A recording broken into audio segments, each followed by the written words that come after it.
ಗುರುಗಳ ಮನುಷ್ಯ ಎಂದಿಗಾದರೂ ದೇವರನ್ನ ನೋಡಬಹುದಾ, ಆತನನ್ನ ಸ್ಪರ್ಶ ಮಾಡಬಹುದಾ? ನೀನು ಪ್ರಾಣ ಅಂತ ಹೇಳಿದ್ರೆ, ಬೆಳಕು ಅಂತಾದರೆ ನೀನೇ ದೇವರು ತಾನೆ. ಗುರುಗಳ, ನೀವು ಭವಿಷ್ಯವನ್ನ ನುಡಿಯುತ್ತೀರಾ ಅಥವಾ ಭವಿಷ್ಯವನ್ನ ತಿಳಿದಿದ್ದೀರಾ? ಜ್ಯೋತಿಷ್ಯ ಅನ್ನೋದು ವೇದಿಕ್ ಮ್ಯಾಥಮೆಟಿಕ್ಸಿನ ಮೇಲಿನ ಕ್ಯಾಲ್ಕುಲೇಷನ್. ಈಗ ಅಷ್ಟೆಲ್ಲ ತಿಳಿದವ್ರ ಸಂಖ್ಯೆ ಕಮ್ಮಿ. ಆಧ್ಯಾತ್ಮ ಪವಾಡ ಅಲ್ಲ, ಇಟ್ಸ್ ಎ ಸೈನ್ಸ್. ನಮ್ಮೂರು ದೇವಸ್ಥಾನದಲ್ಲಿ ಮರಿ ಕಡಿಲಿಲ್ಲ ಅಂತಂದ್ರೆ, ಕೋಳಿ ಕೊಯ್ಲಿಲ್ಲ ಅಂತಂದ್ರೆ, ಆ ದೇವತೆಗಳ ತತ್ವ ನೋಡಿ ಡಿಸೈಡ್ ಮಾಡಬೇಕು. 2 ವರ್ಷ ಸಂಪೂರ್ಣವಾಗಿ ಮಾಡ್ತಾರೆ ಅವರು. ಇದು ಅವ್ರವ್ರಿಗೆ ಬಿಟ್ಟಿದ್ದು. ವರ ಕೊಡೋದು ಮಾತ್ರ ಭಗವಂತನ ಕೆಲಸ. ಯಾರು ಮನೆಯಿಂದ ದುಡ್ಡು ಹಾಕಿ ಮಾಡೋ ರಾಜಕಾರಣಿಗಳು ಯಾರೂ ಇಲ್ಲ. ಗಾಂಧಿ ಯಾಕೆ ಅವ್ರ ಮಗನ ಕೆಟ್ಟವರಾಗಿ ಕಂಡ್ರು? ಕೊನೆಗೆ ಸ್ಕಾಲರ್ಶಿಪ್ ಬಂದಾಗ ತನ್ನ ಮಗನಿಗಿದ್ದ ಸ್ಕಾಲರ್ಶಿಪ್ ಇನ್ನೊಬ್ಬರಿಗೆ ಕೊಡಿಸಿದ್ರು. ಬಟ್ ಆದರೂ ಗಾಂಧಿಯನ್ನು ವಿರೋಧಿಸುವಂಥ ಜನ ಇದ್ದಾರಲ್ಲ ನಮ್ಮ ಸುತ್ತಮುತ್ತ. ರಾಮನನ್ನೇ ಒಪ್ಪಲಿಲ್ಲಲ್ಲ ಭಾರತದಲ್ಲಿ. ಇವತ್ತು ಶಿವಪುರಾಣ ಓದ್ದೆ, ದೇವೇಗೌಡರು ಮಲಗಲ್ಲ ಇವತ್ತಿಗೂ. ಇದು ಪರ್ಸ್ನಲಿ ನಂಗೆ ಗೊತ್ತಿರೋದು, ನಾನು ನೋಡಿ. ಮೋದಿ ಕೇದಾರಕ್ಕೆ ಹೋಗದೆ ಯಾವ ಡಿಸಿಷನ್ ತಗೊಳ್ಳಲ್ಲ. ನಮ್ಮ ಸನಾತನ ಧರ್ಮದಲ್ಲಿ ಒಂದು ಟಾಪ್ 10 ಮಂತ್ರಗಳು ಪವರ್ಫುಲ್ ಆಗಿದ್ದಾವೆ ಅಂತ ನಿಮ್ಮ ಪ್ರಕಾರ ಮೊದಲ ಮಂತ್ರ ಯಾವುದಿರಬಹುದು? ಓಂಕಾರ ಸನಾತನ ಶುರುವಾಗಿರಲಿ. ಅಕ್ಷರ ಗೀತೆಯಲ್ಲಿ ಕೃಷ್ಣ ಹೇಳಿದ್ದಾನಲ್ಲ.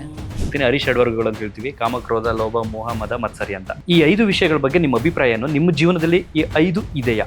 5 ಇಲ್ಲದೆ ನಾನು ನಿನ್ನ ಎದುರುಗಡೆ ಕೂತ್ಕೊಂಡಿರೋದು ಕಮ್ಮಿ ಇರ್ಬೋದು ಅಷ್ಟೇ. ಜ್ಞಾನವನ್ನ ಜಾತಿ ನೋಡಿ ಯಾರಿಗೂ ಉಪದೇಶ ಮಾಡಲ್ಲ. ಸನಾತನ ಧರ್ಮ ಅಂದರೆ ಸತ್ಯ. ಇನ್ನೊಂದು ಕಾಸು ಎಣಿಸೋದಿಲ್ಲ, ಚಿನ್ನ ದರ್ಶನ. ಇದು ನನ್ನ ಪ್ರತಿಜ್ಞೆ, ನನಗೋಸ್ಕರ, ನನ್ನ ಪ್ಯೂರಿಫಿಕೇಶನ್.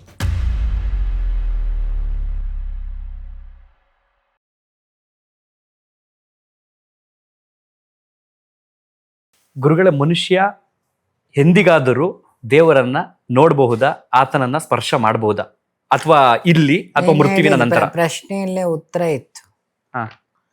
ಹೈಯರ್ ಒಬ್ಬ ಮನುಷ್ಯ ಅಂದ್ರೇನು? ಮನಸ್ಸು ಮಿಕ್ಸ್ ಆದ ಈಶಾನ್. ಆ ಮನಸ್ಸು ಹೋದ್ರೆ ಉಳಿಯದೇನು? ಈಶ. ದೇಹ ಭಾವ ಇರೋ ತನಕ ನೀನು ಚಂದನ್ನು, ಮನಸ್ಸು ಭಾವ ಇರೋ ತನಕ ನಿಂಗೆ ಭಾವನೆ ಇದೆ. ಚಂದನ್ ಸಂಸಾರ, ಅವನ ಆಸೆ, ಅವನ ದುಃಖ, ಅವನ ಫೈಟ್ ವಿತ್ ಓನ್ ಟೆಂಡೆನ್ಸಿ, ಅದೆಲ್ಲ ಉಂಟು. ನೀನು ಪ್ರಾಣ ಅಂತ ಹೇಳಿದ್ರೆ, ಕೊನೆಗೆ ನೀನು ಬೆಳಕು ಅಂತಾದರೆ ನೀನೇ ದೇವರು ತಾನೆ. ನಿನ್ನೊಳಗೆ ಇರೋದನ್ನು ನೀನು ಹುಡುಕೋದು ಹೇಗೆ? ಅದನ್ನು ತಿಳಿಬೋದಷ್ಟೆ. ಅದು ಜ್ಞಾನ ರೂಪದಲ್ಲಿ, ಜ್ಞಾನ ಮಾರ್ಗದಲ್ಲಿ. ಮೈಕೊಳಗೆ ಕರೆಂಟ್ ಉಂಟಲ್ಲ, ಮೈಕ್ ಅನ್ಕೊಳ್ಳೋ ತನಕ ಅದು mic. If you are treating your the body, you will do these all nonsense. Makeup, ಹಲ್ಲುಜ್ಜದು ಎಲ್ಲ. When you realise you are in the body, then who are you? ನೀವು ದೇವರನ್ನ ನೋಡಿದ್ದೀರಾ? ನಾನು ದೇವರು ಅಂದರೆ ರೂಪ ಅಂತ ಹೇಳಲ್ಲ, ಇಟ್ಸ್ ಎ ನಾಲೆಡ್ಜ್. ಅದು ಒಳಗಿದೆ. ನಿಮ್ಮ ಪ್ರಕಾರ ದೇವರು ಅಂದ್ರೆ ರೂಪ ಇಲ್ಲ? ನಿಜವಾಗ್ಲೂ ಅವನಿಗೆ ರೂಪ ಇಲ್ಲ. ದಿವ್ಯತಿ ದೇವ. ನನ್ನ ಮನೆ ದೇವರು ಫೋಟೋದಲ್ಲಿ ಇದೆಯಲ್ಲ, ಅದು ಅವತಾರ. ಚಂದನಿಗೆ ರೂಪ ಉಂಟ, ಬೆಳಕಲ್ವಾ? ಅವತಾರದ ಕಲ್ಪನೆ ಬಂದಿದ್ದು ಅವತಾರಗಳ ದರ್ಶನ ಆಗಿದೆ. ಅಲ್ಲ, ಈಗ ದೇವ್ರ ಫೋಟೋದಲ್ಲಿ ನಾನೊಂದು ಫೋಟೋವನ್ನ ನೀಡ್ತಾ ಇದ್ದೀನಿ. ಈಗ ಲಕ್ಷ್ಮಿ ಅಂತ ಬಂದ್ರೆ ನನ್ನ ಇಮ್ಯಾಜಿನೇಷನ್ ಲಕ್ಷ್ಮಿ ಈ ತರ ಇರ್ತಾಳೆ, ಈ ತರ ಸೀರೆ. ಉತ್ತರ ಅಲ್ಲೇ ಕೊಟ್ಟಿ. ಅದಕ್ಕೆ ಬಂದೆ ಉತ್ತರ ಕೊಟ್ಟಿ. ಏನಂತ ಉತ್ತರ ಕೊಟ್ಟಿ?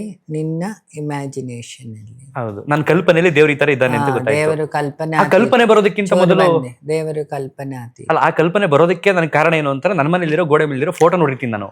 ನೋಡು, ಋಷಿಗಳು ಜ್ಞಾನ ದೃಷ್ಟಿಯಿಂದ ಭಗವದ್ ದರ್ಶನ ಮಾಡಿದವರನ್ನ ದರ್ಶನ ಮಾಡಿದವರು ಅಂತಾರೆ. ದೃಷ್ಟಾಂತರ ಅಂತ ಸಂಸ್ಕೃತ ವರ್ಡ್ ಏನಿದೆ. ದೃಷ್ಟರು ಅಂದ್ರೆ ನೋಡಿದವರು ಅದನ್ನ ಶ್ಲೋಕ ಮೂಲಕ ಬರೆದಿದ್ದಾರೆ. ಈ ವಿಗ್ರಹ ಕೆತ್ತುತ್ತ ಶಿಲ್ಪಿಗಳು ಅದನ್ನು ನೋಡ್ತಾರೆ. ಧ್ಯಾನ ಶ್ಲೋಕ ಏನಿದೆ ಅದ್ರ ಮೇಲೆ ಕೆತ್ತುತ್ತಾರೆ. ಈಗ ಕೆತ್ತವರಲ್ಲ, ಒಂದೊಂದು ವಿಗ್ರಹ ಕೆತ್ತಬೇಕಾದ್ರೂ ಅದರ ಧ್ಯಾನ ಶ್ಲೋಕ ಇದೆ. ಅದನ್ನ ರಿಸರ್ಚ್ ಮಾಡಿದ ಋಷಿಗಳಿದೆ. ಈಗ ನಾವೊಂದು ಫಾರ್ಮುಲಾ ಅಪ್ಲೈ ಮಾಡ್ತೀವಿ, E=mc². ಹೌದು, ಅದನ್ನು ಕೊಟ್ಟವನೊಬ್ಬ ಇದ್ದಾನಲ್ಲ, ಅದ್ರ ಮೇಲೆ ನಮ್ಮ ಇಡೀ ಫಿಲಾಸಫಿ, ಉಳಿದ ಫಾರ್ಮುಲಾಗಳು ಡಿಪೆಂಡ್ ಆಗಿರುತ್ತೆ.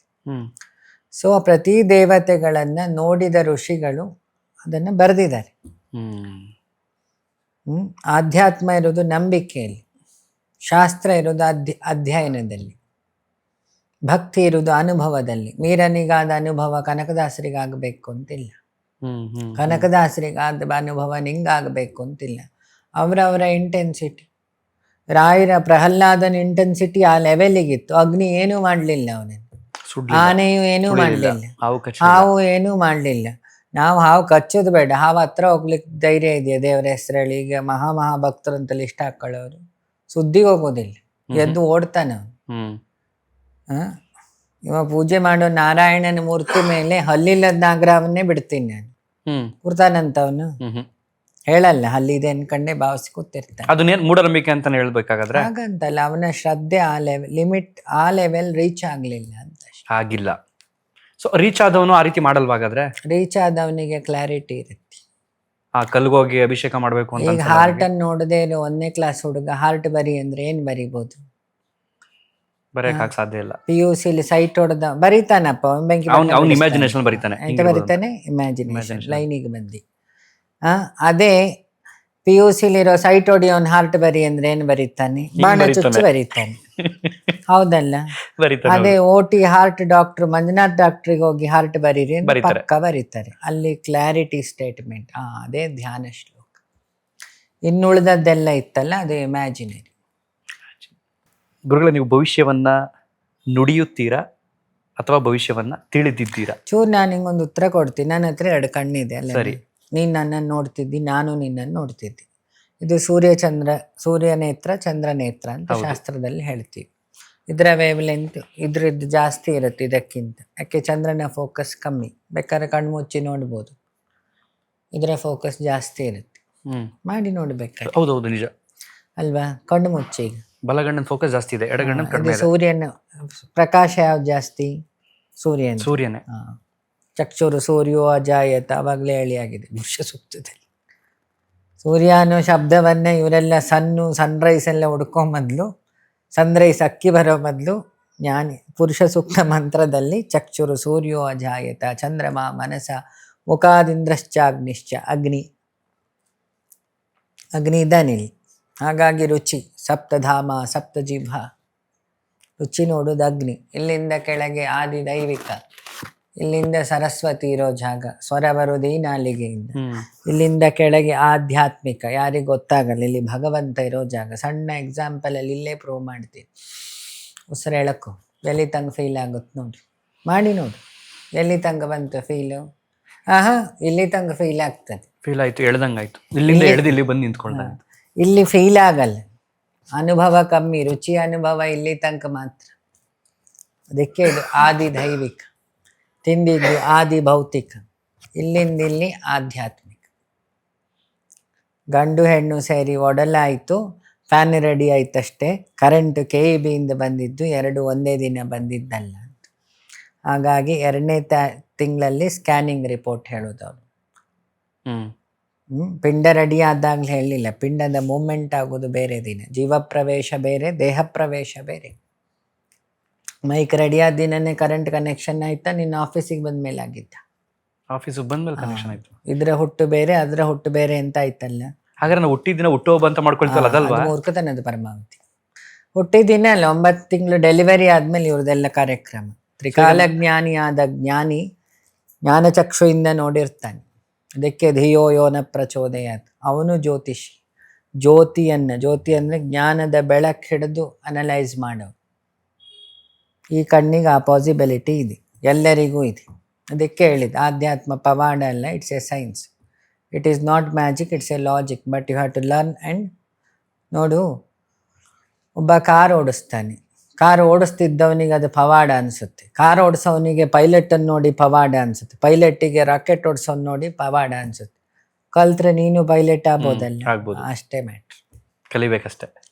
ಅಭ್ಯಾಸೇನ ಕೌಂತೆಯ. ಕೌಂತೆಯ ಅನ್ನೋ ಪದ ಯಾಕೆ ಬರುತ್ತೆ? ಕುಂತಿಯ ಮಗ ಅಂತ. ಅಭ್ಯಾಸದಿಂದ ಅಂತ. ಅಭ್ಯಾಸ ಮಾಡಿದ್ರೆ ಅರ್ಜುನ ಎಲ್ಲವೂ ಸಾಧ್ಯ ಅಂತ. ಅಭ್ಯಾಸನ ಕೌಂತೆಯ ಅಂತಂದ್ರೆ ಅರ್ಜುನನಿಗೆ ಸಿಮಿಲರ್ ಮಾಡ್ತಿರೋದಲ್ಲೇ, ಕಲ್ತ್ರೆ ಎಲ್ಲ ಆಗುತ್ತೆ ಅನ್ನೋದಕ್ಕೆ. ಕುಂತಿಯ ಮಗ ಅಂತ ಕೌಂತೆಯ. ಗುರುಗಳ, ಈಗ ಸರ್ವರ ಜೀವನದಲ್ಲಿ ಮಣ್ಣು ಅನ್ನೋದು ಎಷ್ಟು ಇಂಪಾರ್ಟೆಂಟ್? ದೇಹ ಇರೋದೇ ಮಣ್ಣಲ್ಲ, ಮಣ್ಣಿಂದ ಬಂದಿದ್ದೀವಿ, ನಮ್ಮ ಭೂಮಿ ತಡಿ ಬಂದೆ. ನಮ್ಮ ಮನುಷ್ಯ ಶರೀರದಲ್ಲಿ ಮಣ್ಣು ಜಾಸ್ತಿ ಇರೋದ್ರಿಂದ ನಮ್ಮ ದೇಹ ಮಣ್ಣಿನಾಗೆ ಸ್ಮೆಲ್ ಬರ್ತದೆ, ಸ್ನಾನ ಆಗಲಿಲ್ಲ ಅಂದರೆ. ಪ್ರೇತಾದಿಗಳು ಪ್ರಾಣಮಯ ಶರೀರ, ಅವರಲ್ಲಿ ವಾಯು ತತ್ವ ಇರುತ್ತೆ. ಪ್ರೇತಾತ್ಮಗಳಲ್ಲಿ ಯಾಕೆ? ವಾಯು ಸೂಕ್ಷ್ಮ ಶರೀರ ಅಲ್ಲ. ದೇವತೆಗಳ ಅಗ್ನಿಮಯ ಶರೀರ ಹೇಳ್ತಾರಲ್ಲ, ಹಿಮಾಲಯದಲ್ಲಿ ಜ್ಯೋತಿ ಹೋಯ್ತು, ಕುಂಭಮೇಳದಲ್ಲಿ ಜ್ಯೋತಿ ಹೋಗ್ತಾ ಇತ್ತು, ಶಬರಿಮಲೆಯಲ್ಲಿ ಜ್ಯೋತಿ ಕಾಣ್ತಾ ಇದೆ. ಸೈಂಟಿಫಿಕಲಿ ಅದು ಕತೆ ನಾನು ಹೇಳಿದ್ದು. ನಾನು ನೋಡಿಲ್ಲ, ನೀನು ನೋಡಿಲ್ಲ. ಅದು ಸೈನ್ಸ್ ಅವರು ಹೇಳಬೇಕು. ನೋಡಿದವರು ಮತ್ತೆ ಅದನ್ನ ನೋಡದೇ ಇರೋರ ವಾದ ಅದು. ನಂಗೆ ಇನ್ನು ಕ್ಲಾರಿಟಿ ಇಲ್ಲ, ನಾ ಮಾತಾಡ್ಲಿಕ್ಕೆ ಹೋಗಲ್ಲ. ಸೊ ಜ್ಯೋತಿಯನ್ನೇ ಇಟ್ಕೊಳ್ಳುವ, ಬೆಳಕು ದೀಪ ಹಚ್ಚಿವಿ, ಅಗ್ನಿಮಯ ಶರೀರ, ಅದು ಸ್ಮೆಲ್ ಬರಲ್ಲ, ಆಲ್ವೇಸ್ ಪ್ಯೂರ್. ನೀನು ಅಗ್ನಿಗೆ ಪೆಗ್ ಹಾಕು, ತುಪ್ಪ ಹಾಕು, ಏನ್ ಮಾಡ್ತದೆ ಅದು? ಬೂದಿ ಮಾಡ್ತದೆ. ಬೂದಿ ಉರಿತದೆ, ಬೂದಿ ಮಾಡುತ್ತೆ. ಶಿವ ಯಾಕೆ ಬೂದಿ ಹಚ್ತಾನೆ? ಜಗತ್ತಲ್ಲಿ ಇನ್ನೊಮ್ಮೆ ನಾಶ ಇಲ್ಲದ ವಸ್ತು ಯಾವುದು?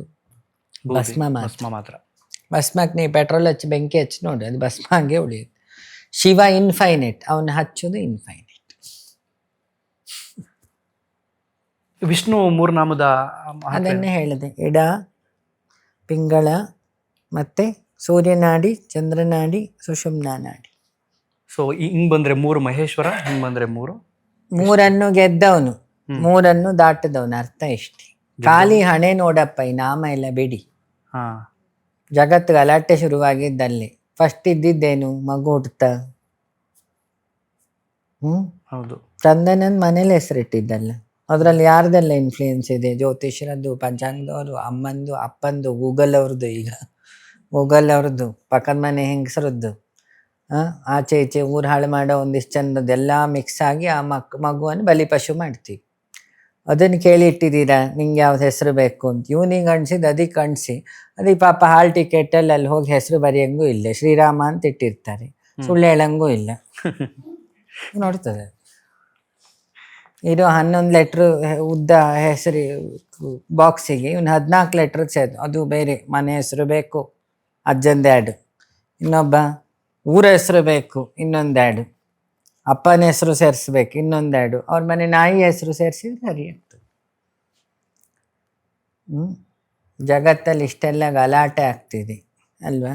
ಗಲಾಟೆ ತಿಳ್ಕೊಂಡಾದರೆ ನೋ ಗಲಾಟೆ, ತಿಳಿದೇ ಇರೋದ್ರಿಂದ ಗಲಾಟೆ. ಅಕಾರ, ಉಕಾರ, ಮಕಾರ, ಓಂಕಾರ, ಬಿಸ್ಮಿಲ್ಲಾ ಇರ್ರಹಮಾನ್ ಇರ್ರಹೀಮ್ 3, ಪಿತನ ಸುತನ ಪವಿತ್ರಾತ್ಮ 3 ಅಷ್ಟೇ.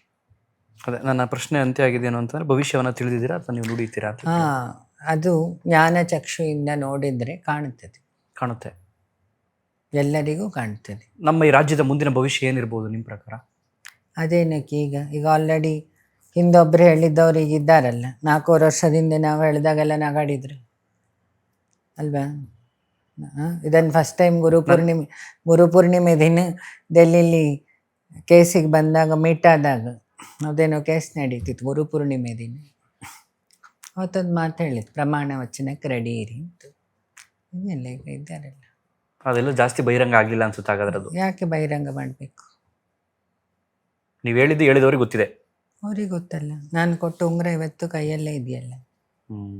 ಪ್ರಮಾಣ ವಚನ ಸ್ವೀಕರಿಸೋ ದಿನ ನಿಮ್ಮನ್ನು ನಾವು ನೋಡಿದಲ್ಲಿ ನೋಡು, 4.5 ವರ್ಷ ಇರ್ಬೋದು. ಇನ್ನು ಜೈಲಾಗಿತ್ತು ಅವಾಗ. ಅವಾಗ ಒಂದಿನ ಫೋನ್ ಮಾಡಿದಾಗ ಹೇಳ್ತೀನಿ, ಬರ್ತಾ ಪ್ರೆಸಿಡೆಂಟು. ಆಮೇಲೆ ಪ್ರಮಾಣ ವಚನ ಅಂತ. ಅವರ ಮಗಳು ಇನ್ವಿಟೇಷನ್ ಕೊಡ್ಲಿಕ್ಕೆ ಆಶ್ರಮಕ್ಕೆ ಬಂದಿದ್ದು. ಯಾಕೆ ನನಗೆ ಆ ಸಿದ್ಧಾರ್ಥ ಅವರ ಮನೆ, ಈ ಮನೆ ನನಗೆ ಹತ್ತಿರದ ಮನೆ, ಆಶ್ರಮ ಅಲ್ವಾ? ಪದೇ ಪದೇ ಮೀಡಿಯಾದವ್ರು ಹೋದ ಬಂದಲ್ಲೆಲ್ಲ ಕೇಳ್ತಿದ್ರು. ನಾವು ಹುಬ್ಳಿಯದ್ದೇನೋ ಏನದು ಮಹಾಮಸ್ತಕಾಭಿಷೇಕದ ದಿನ ಹುಬ್ಳಿಲಿ ಒಂದು ಕುಂಭಮೇಳದ ಟೈಮಲ್ಲಿ ಯಾರೋ ಕೇಳಿದ್ರು ಇದೇ ಪ್ರಶ್ನೆ, ನಿಮಗೆ ಡೌಟಾ? ನಮಗೆ ಡೌಟ್ ಇಲ್ಲ ಅಂತ. ಹಾಗೆ 6 ತಿಂಗಳ ಹಿಂದೆ ಆಶ್ರಮದ ವಾರಾಹಿ ಪೂಜೆಗೆ ಬಂದಿದ್ರು ಉತ್ರಳ್ಳಿ. ಜನವರಿ ಫೆಬ್ರವರಿ ಲೆಕ್ಕಾಚಾರದಲ್ಲಿ ಇದ್ರು. ನಮ್ಮ MLA ನಯನ ಮೋಟಮ್ಮ ಇದ್ರು, PS ಶ್ರೀಧರ್ ಎಲ್ಲ ಇದ್ರಲ್ಲಿ. 6 ತಿಂಗಳು ಕಾಯುವ ಅಂತಷ್ಟೆ. 6ನೇ ತಿಂಗಳೇ ಮೇಜು. ನೋಡು, ಎಲ್ಲವೂ ಡಿಸೈಡ್ ಆಗಿರ್ತದೆ. ಇನ್ನೊಂದು ನಾನು ಹೇಳಿ ಹಾಗಾಯಿತು ಅನ್ನೋಕ್ಕಿಂತನೂ ಎಲ್ಲ ಗುರುಗಳ ತಪಸ್ಸು ಅನುಷ್ಠಾನವೂ ಅವ್ರ ಹಿಂದೆ ಕೆಲಸ ಮಾಡಿ. DK ವಿಚಾರದಲ್ಲಿ ಪರ್ಸ್ನಲಿ ನಾನು ಹೇಳಬೇಕಾದ್ರೆ ಎಲ್ಲ ಮಠದವರು ತುಂಬ, ಮತ್ತು ಅವರ ಗುರುಗಳು ಗಂಗಾಧರಜ್ಜ ಅಂತ ಏನು ಹೇಳ್ತೀವಿ, ಅವರು ಸಾಕ್ಷಾತ್ ಶಿವನ ಸ್ವರೂಪ. ನೀನು ಕೇಳಿದೆಲ್ಲ ಅವಧೂತರು, ಅವರೊಬ್ಬರಿದ್ರು, ವೀರ ಗಂಗಾಧರಜ್ಜ. ಅವರು ಅವಧೂತ ಪರಂಪರೆಯಲ್ಲಿ ಇದ್ದಾಗಿದ್ದು, ಕೌಪಿನ ಧರಿಸ್ತಿದ್ರು, ಮಹಾ ತಪಸ್ವಿ. ಹೌದು. ರಂಭಾಪುರಿ ಪೀಠದ ಗುರುಗಳಿದ್ರು.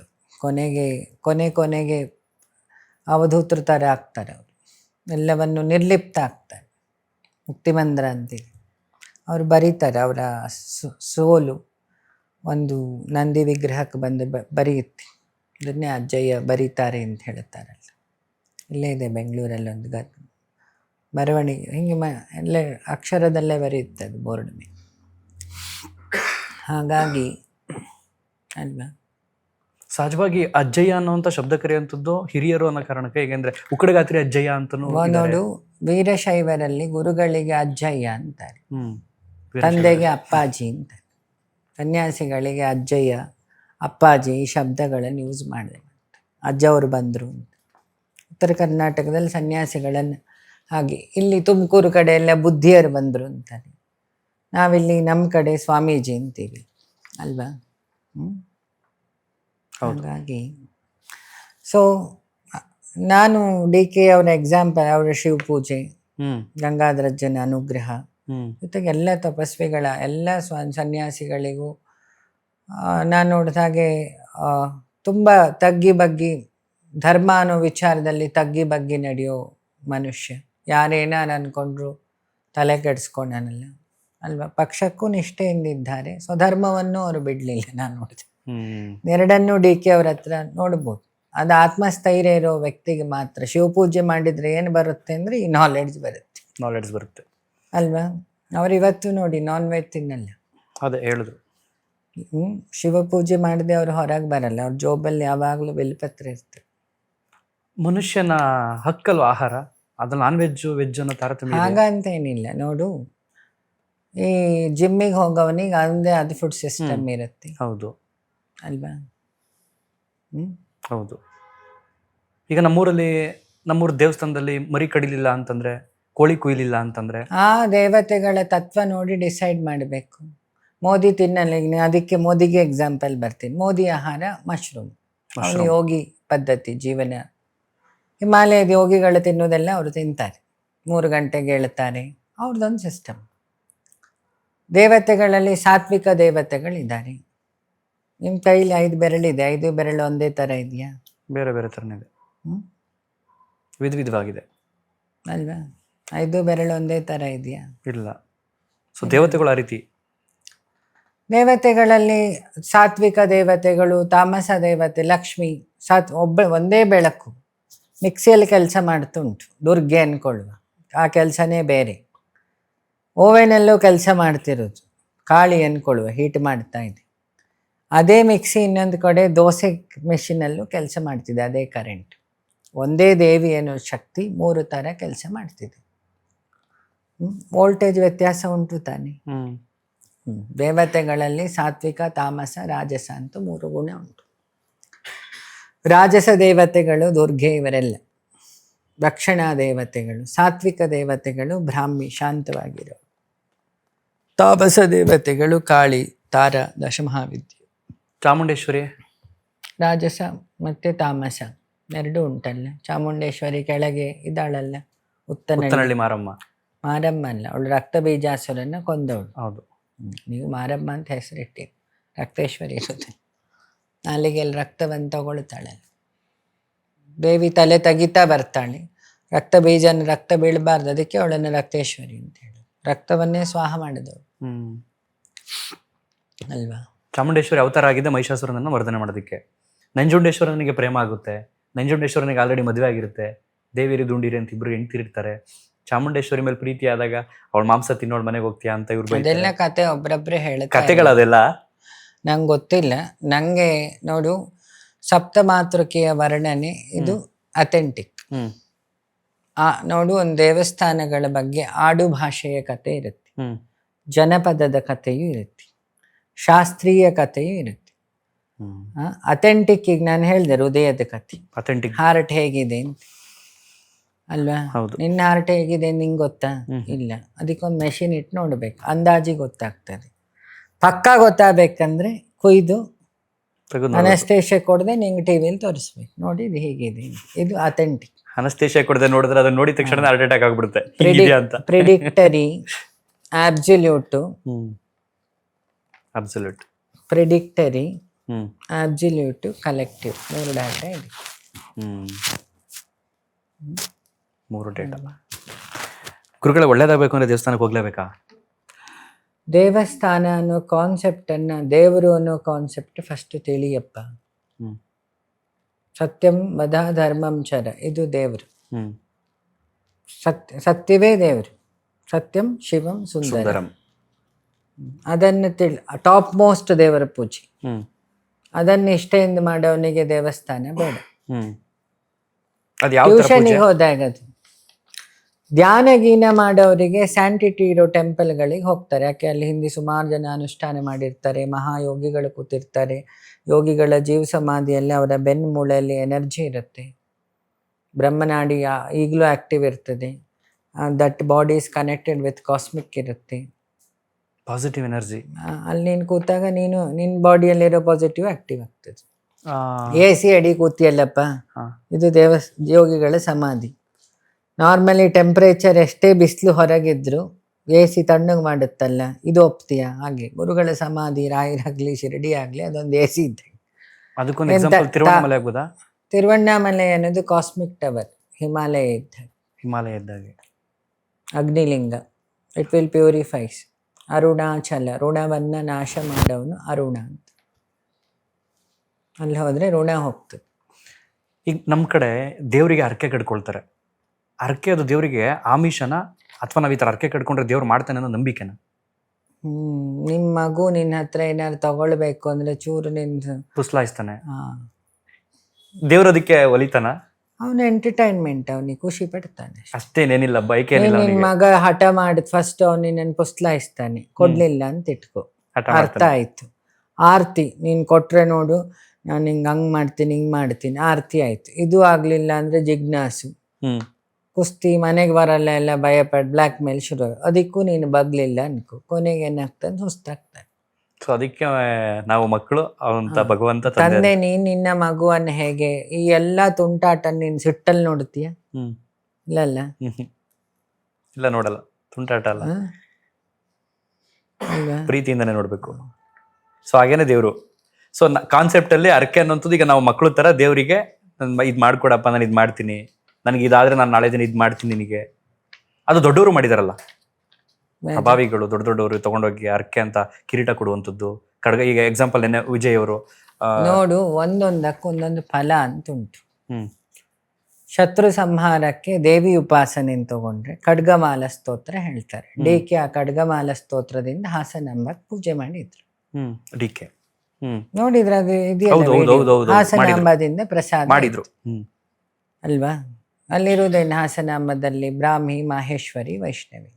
ಖಡ್ಗಮಾಲ ಸ್ತೋತ್ರ ಅಂದ್ರೇನು? ಲಲಿತಾ ಸಹಸ್ರನಾಮದಲ್ಲಿ ಮೋಸ್ಟ್ ಪವರ್ಫುಲ್ ಬೀಜ ಮಂತ್ರಗಳಿರೋ ಮಂತ್ರ.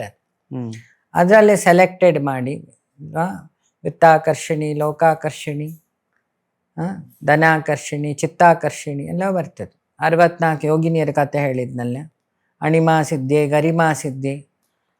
ಈ ಮೊಸರು ಪೂರ್ತಿಯಲ್ಲಿ ತುಪ್ಪ ತೆಗಿಯಲ್ಲ, ಕಡಿತೀವಿ, ಆ ಬೆಣ್ಣೆ ತೆಗಿತು. ಲಲಿತಾ ಸಹಸ್ರನಾಮ ಅನ್ನೋ ಮೊಸರನ್ನು ಕಡಿದ್ರೆ ಒಂದು ಬೆಣ್ಣೆ ಬರ್ತದೆ, ಅದೇ ಖಡ್ಗಮಾಲ. ಆ ಖಡ್ಗಮಾಲವನ್ನು ಯಾರು ನಿತ್ಯ ಉಪಾಸನೆ ಮಾಡ್ತಾರೆ, ಶ್ರೀಯಂತ್ರಕ್ಕೆ ಸಂಬಂಧಪಟ್ಟ ಮಂತ್ರ ಅದು ಫಲಿಸುತ್ತೆ. ಆ ಜಾಗದಲ್ಲೆಲ್ಲ ಮಾಡಿದಾಗ ಜಾಗೃತ ಜಾಗ, ಯಾಕೆ ಹಾಸನಾಂಬದಲ್ಲಿ ಸ್ವಯಂ ಅವಳು ಇದ್ದಾಳೆ, ಅಲ್ಲಿ ಉರಿತಿರೋ ದೀಪ ಸಾಕ್ಷಿ. ಹೌದು. ಅಥವಾ ಚಾಮುಂಡೇಶ್ವರಿ, ಸತ್ತು ಮಾತ್ರಕ್ಕೆಲ್ಲ ಅವಳು ಒಬ್ಳು. ನಾನೀಗ ವಾರಾಹಿ ಪೂಜೆ ಹೇಳಿದ್ನಲ್ಲ, ವಾರಾಹಿ ಅಧಿಕಾರ ಕೊಡೋರು. ವಾರಾಹಿ ಅಲ್ವಾ?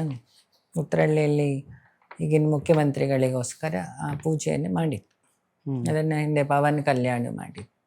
ಏಕೆ ಶಾಸ್ತ್ರವನ್ನು ನಾನು ನೋಡಿದ ಹಾಗೆ ನೋಡಿ, ಅಲ್ಲೂ ಒಂದು ಕಡೆ ಪಕ್ಷನಿಷ್ಠೆ, ಇನ್ನು ಕಡೆ ಪ್ರಯತ್ನ, ಇನ್ನೊಂದು ಕಡೆ ಅನುಷ್ಠಾನಗಳು, ಧಾರ್ಮಿಕ ಅನುಷ್ಠಾನಗಳು. ತಿರುಚಂದೂರಿಗೆ ಹೋದ್ರು, ಸುಬ್ರಹ್ಮಣ್ಯನ್ ಅಧಿಕಾರ ಕೊಡೋ ಜಾಗ. ಸುಬ್ರಹ್ಮಣ್ಯ ಅಂದ್ರೇನು? ದೇವಸೇನಾಧಿಪತಿ.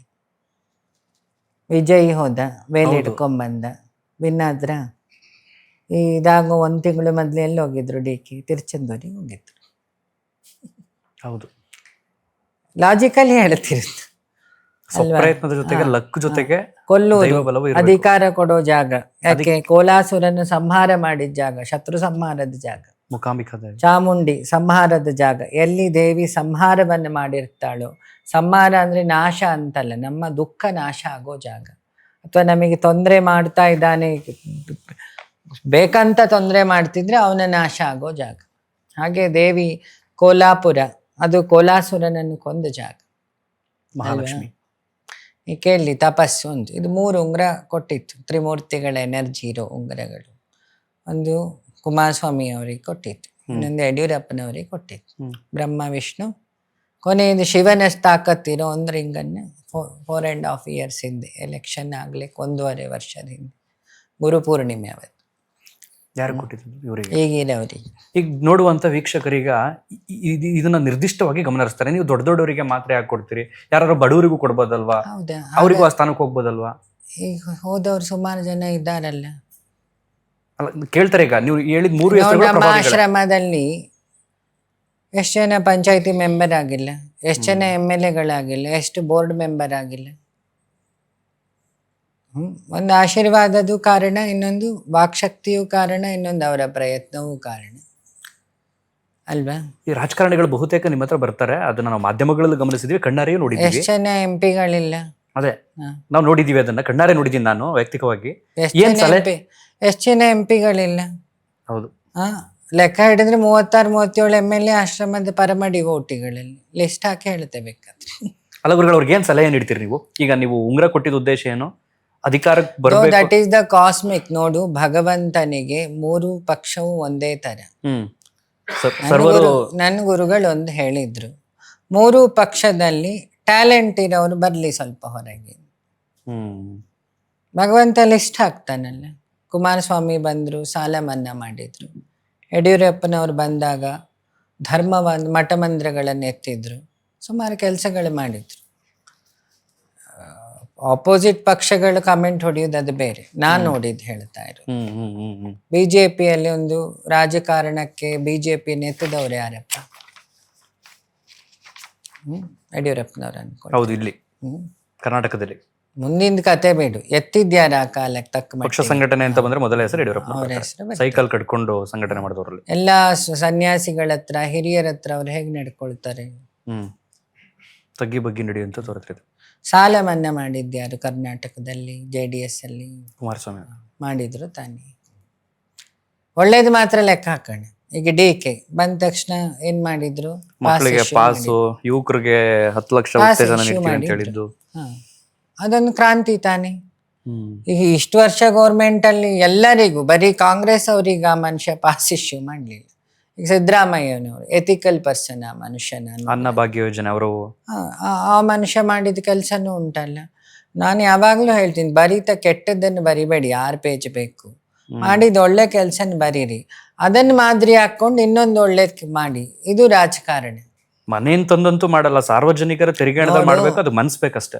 ನೋಡು, ಯಾರು ಮನೆಯಿಂದ ದುಡ್ಡು ಹಾಕಿ ಮಾಡೋ ರಾಜಕಾರಣಿಗಳು ಯಾರು ಇಲ್ಲ.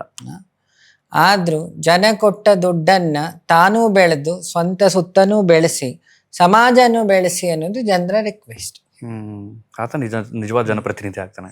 ಅವಾಗ ಅವ ಜನಪ್ರತಿನಿಧಿ ಅಲ್ವಾ? ಪ್ರತಿನಿಧಿ ಅಂದ್ರೆ ಅರ್ಥ ಏನು? ರೆಪ್ರೆಸೆಂಟೇಟಿವ್, ಪ್ರತಿನಿಧಿಸೋನವರನ್ನ, ಅವರಲ್ಲಿ ಒಬ್ಬನಾಗಿ ಅಲ್ವಾ? ಮೊನ್ನೆ DK ಮೋದಿ ಹೇಗೆ ವಿಧಾನಸೌಧಕ್ಕೆ ನಮಸ್ಕಾರ ಮಾಡ್ತಾರೆ, ಮೆಟ್ಲಿಗೆ ನಮಸ್ಕಾರ ಮಾಡಿದ್ರು. ನೋಡು, ವಿಜಯ್ ಮಾಡ್ದ, ನೋಡಿದೆ ನಾನು. ಇವರು DCM ಆಗೋ ಸಂದರ್ಭದಲ್ಲೂ ಮಾಡಿದ್ರು ಇವರು. ತಡಿ, ಇನ್ನೊಂದು ಮೊನ್ನೆ ಪ್ರಮಾಣ ವಚನ ಮತ್ತು ಸಾಷ್ಟಾಂಗ ನಮಸ್ಕಾರ ಮಾಡಿದ್ರು. ಅವರ ಗುರುಗಳಿಗೆ ಪುಷ್ಪಾರ್ಚನೆ ಮಾಡಿದ್ರು ಅದೇ ಜಾಗದ ಮೇಲೆ. ಗುರು ಪೂಜೆ ಮಾಡಿದ್ರು, ಸಾಷ್ಟಾಂಗ ನಮಸ್ಕಾರ. ಕಾರಣ ಏನು? ಸಂಸ್ಕಾರ. ನೀವು ಓಟ್ ಹಾಕಿದಿಕ್ ನಾನು ಇಲ್ಲಿದ್ದೀನಿ ಏನೋ ಕೃತಜ್ಞತೆ. ಹಿಂದೆ ಯಾವ CMಗಳೆಲ್ಲ ಮಾಡಿದ್ರು. ಎಲ್ಲೋ ಒಂದು ಕಡೆ ಇದು ಪ್ರೆಸೆಂಟ್ ಇರ್ತಕ್ಕಂಥ ವಿರೋಧ ಪಕ್ಷದ ಸಿದ್ಧಾಂತ ಇರುತ್ತಲ್ಲ, ಆ ಸಿದ್ಧಾಂತ ಈಗ ಇವರಲ್ಲೂ ಇದೆ ಅನ್ನೋದು ಜನಗಳಿಗೆ ನೇರವಾಗಿ ಸಂದೇಶ ಹೋಗುತ್ತಲ್ಲ. ನಾನು DK ಅವರನ್ನ 14-13 ವರ್ಷದ ಪರಿಚಯ ಇರ್ಬೋದು ಆಶ್ರಮಕ್ಕೆ. ನಾನು ಅವ್ರ ಫ್ಯಾಮಿಲಿಲಿ ಎಲ್ಲರೂ ಹತ್ರದಿಂದ ನೋಡಿದೀನಿ. ನಂಗೇನು ಅದು ಆರ್ಟಿಫಿಷಿಯಾಲಿಟಿ ಅಂತ ಅನ್ಸಿಲ್ಲ, ಅದು ಅವ್ರ ಸ್ವಂತಿಕೆ. ಈಗ DK ಸುರೇಶನ್ನೇ ತಗೋ, ಅವ್ರು ಕೆಲಸ ಮಾಡ್ಲಿಲ್ವಾ ಅವ್ರ ಕ್ಷೇತ್ರದಲ್ಲಿ? ಅವರಿಗೆ ಬಕೆಟ್ ಹಿಡಿಯಕ್ಕೆ ಬರಲ್ಲ, ಅಷ್ಟೇ ವಿಚಾರ. ನಂಗೆ ಗೊತ್ತಿದ್ದೆ ಏನಿದ್ರು ಸುರೇಶ್ ಅವ್ರು ನೇರ ಹೇಳ್ತಾರೆ. ಅಲ್ಲ, ಭಕ್ತಿ ಆರ್ಟಿಫಿಷಿಯಲ್ ಆಗಿ ಸಿಗ್ತಿರ್ಲಿಲ್ಲ ಅನ್ಸುತ್ತೆ ಈ ಸ್ಥಾನ. ನೋಡು, ಭಗವಂತ ಕೊಟ್ಟ ಸ್ಥಾನ, ಅವ್ರ ಶಿವಪೂಜೆಗೆ ಸಿಕ್ಕಿದ ಫಲ. ಪ್ರತಿ ಪೂಜೆಯು ಫಲಿಸ್ಬೇಕಲ್ಲ. ಈಗ ಪವನ್ ಕಲ್ಯಾಣ್ ವಾರಾಹಿ ಉಪಾಸನೆ ಮಾಡಿದ್ರು, ನಂಗೆ ಗೊತ್ತಿದ್ದೆ. 2.5 ವರ್ಷ ಮಾಡಿದ್ರು. ಅವ್ರ ಗಾಡಿ ಹೆಸರು ವಾರಾಹಿ. 21 ಸೀಟ್ ಗೆದ್ರ. ಇತ್ತೀಚೆಗೆ ಅವರು ಬೇಸರವನ್ನು ವ್ಯಕ್ತಪಡಿಸಿದ್ರು, ವಿಜಯ್ ಒಂದೇ ಸಲ ಗೆದ್ಬಿಟ್ರು, ನಾನು ಎಷ್ಟೋ ದಿನ ದಂಡಯಾತ್ರೆ ಮಾಡ್ಬೇಕಾಯ್ತು ಅಂತ. ನೋಡು, ವಿಜಯ್ ತಗೊಂಡ ಅವಮಾನಗಳೆಷ್ಟಿದೆ. ಹೌದು. ಪವನ್ ಕಲ್ಯಾಣಿಗೆ 2 ತಿಂಗಳೇನು ಕ್ರಿಟಿಸೈಸ್ ಮಾಡಿದ್ರು, ನೋವು ಮಾಡಿದ್ರು. ಇಲ್ಲಿ 20-30 ವರ್ಷದ ಅವಮಾನ ಇದೆ. DK ಅವ್ರನ್ನ ಪರ್ಸ್ನಲಿ ಕೇಳಿದ್ರೆ ಏನು ಸುಲಭದ ಹಾದಿ ಅಂತದ್ದು. ಯಡಿಯೂರಪ್ಪನವ್ರು ನೀನೇ ಹೇಳಿದಿ ಸೈಕಲ್ ಕಟ್ಟಿದ್ದು. ದೇವೇಗೌಡರು ಪಕ್ಷ ಕಟ್ತಾ, ಅದು ನ್ಯಾಷನಲ್ ಪಾರ್ಟೀಸ್ ಎದುರುಗಡೆ ಪ್ರಾದೇಶಿಕ ಪಕ್ಷ ಕಟ್ಟದು. ಎಷ್ಟೋ ಪಕ್ಷ ಬಂದು ಹೋಯ್ತು, ಉಳಿಲಿಲ್ಲ. ಇವತ್ತು ಉಳಿಸ್ಕೊಂಡಿದ್ದಾನಲ್ಲ. ಇಲ್ಲಿಯವರೊಬ್ರು ಪ್ರಧಾನಿ ಆಗಿದ್ದಾರೆ, ಮುಂದೆ ಯಾರಾಗ್ತಾರ. ಇನ್ನೊಂದು ಚಂದದೊಂದು ಕತೆ ಹೇಳ್ತೀನಿ. ಇವತ್ತು ಶಿವಪುರಾಣ ಓದ್ದೆ, ದೇವೇಗೌಡರು ಮಲಗಲ್ಲ ಇವತ್ತಿಗೂ. ಇದು ಪರ್ಸ್ನಲಿ ನಂಗೆ ಗೊತ್ತಿರೋದು, ನಾನು ನೋಡಿದ್ದು. ಇವತ್ತು ಶಿವಪುರಾಣ ಓದ್ದೆ, ಆ ಮನುಷ್ಯ ರಾತ್ರಿ ನಿದ್ದೆ ಮಾಡಲ್ಲ. ನೀನು ಹೇಳ್ದಿ ಇಷ್ಟೋ ತನಕ ದೇವರಿಲ್ಲ ಅಲ್ವಾ, ಜನರು ಹೇಳ್ತಾರೆ.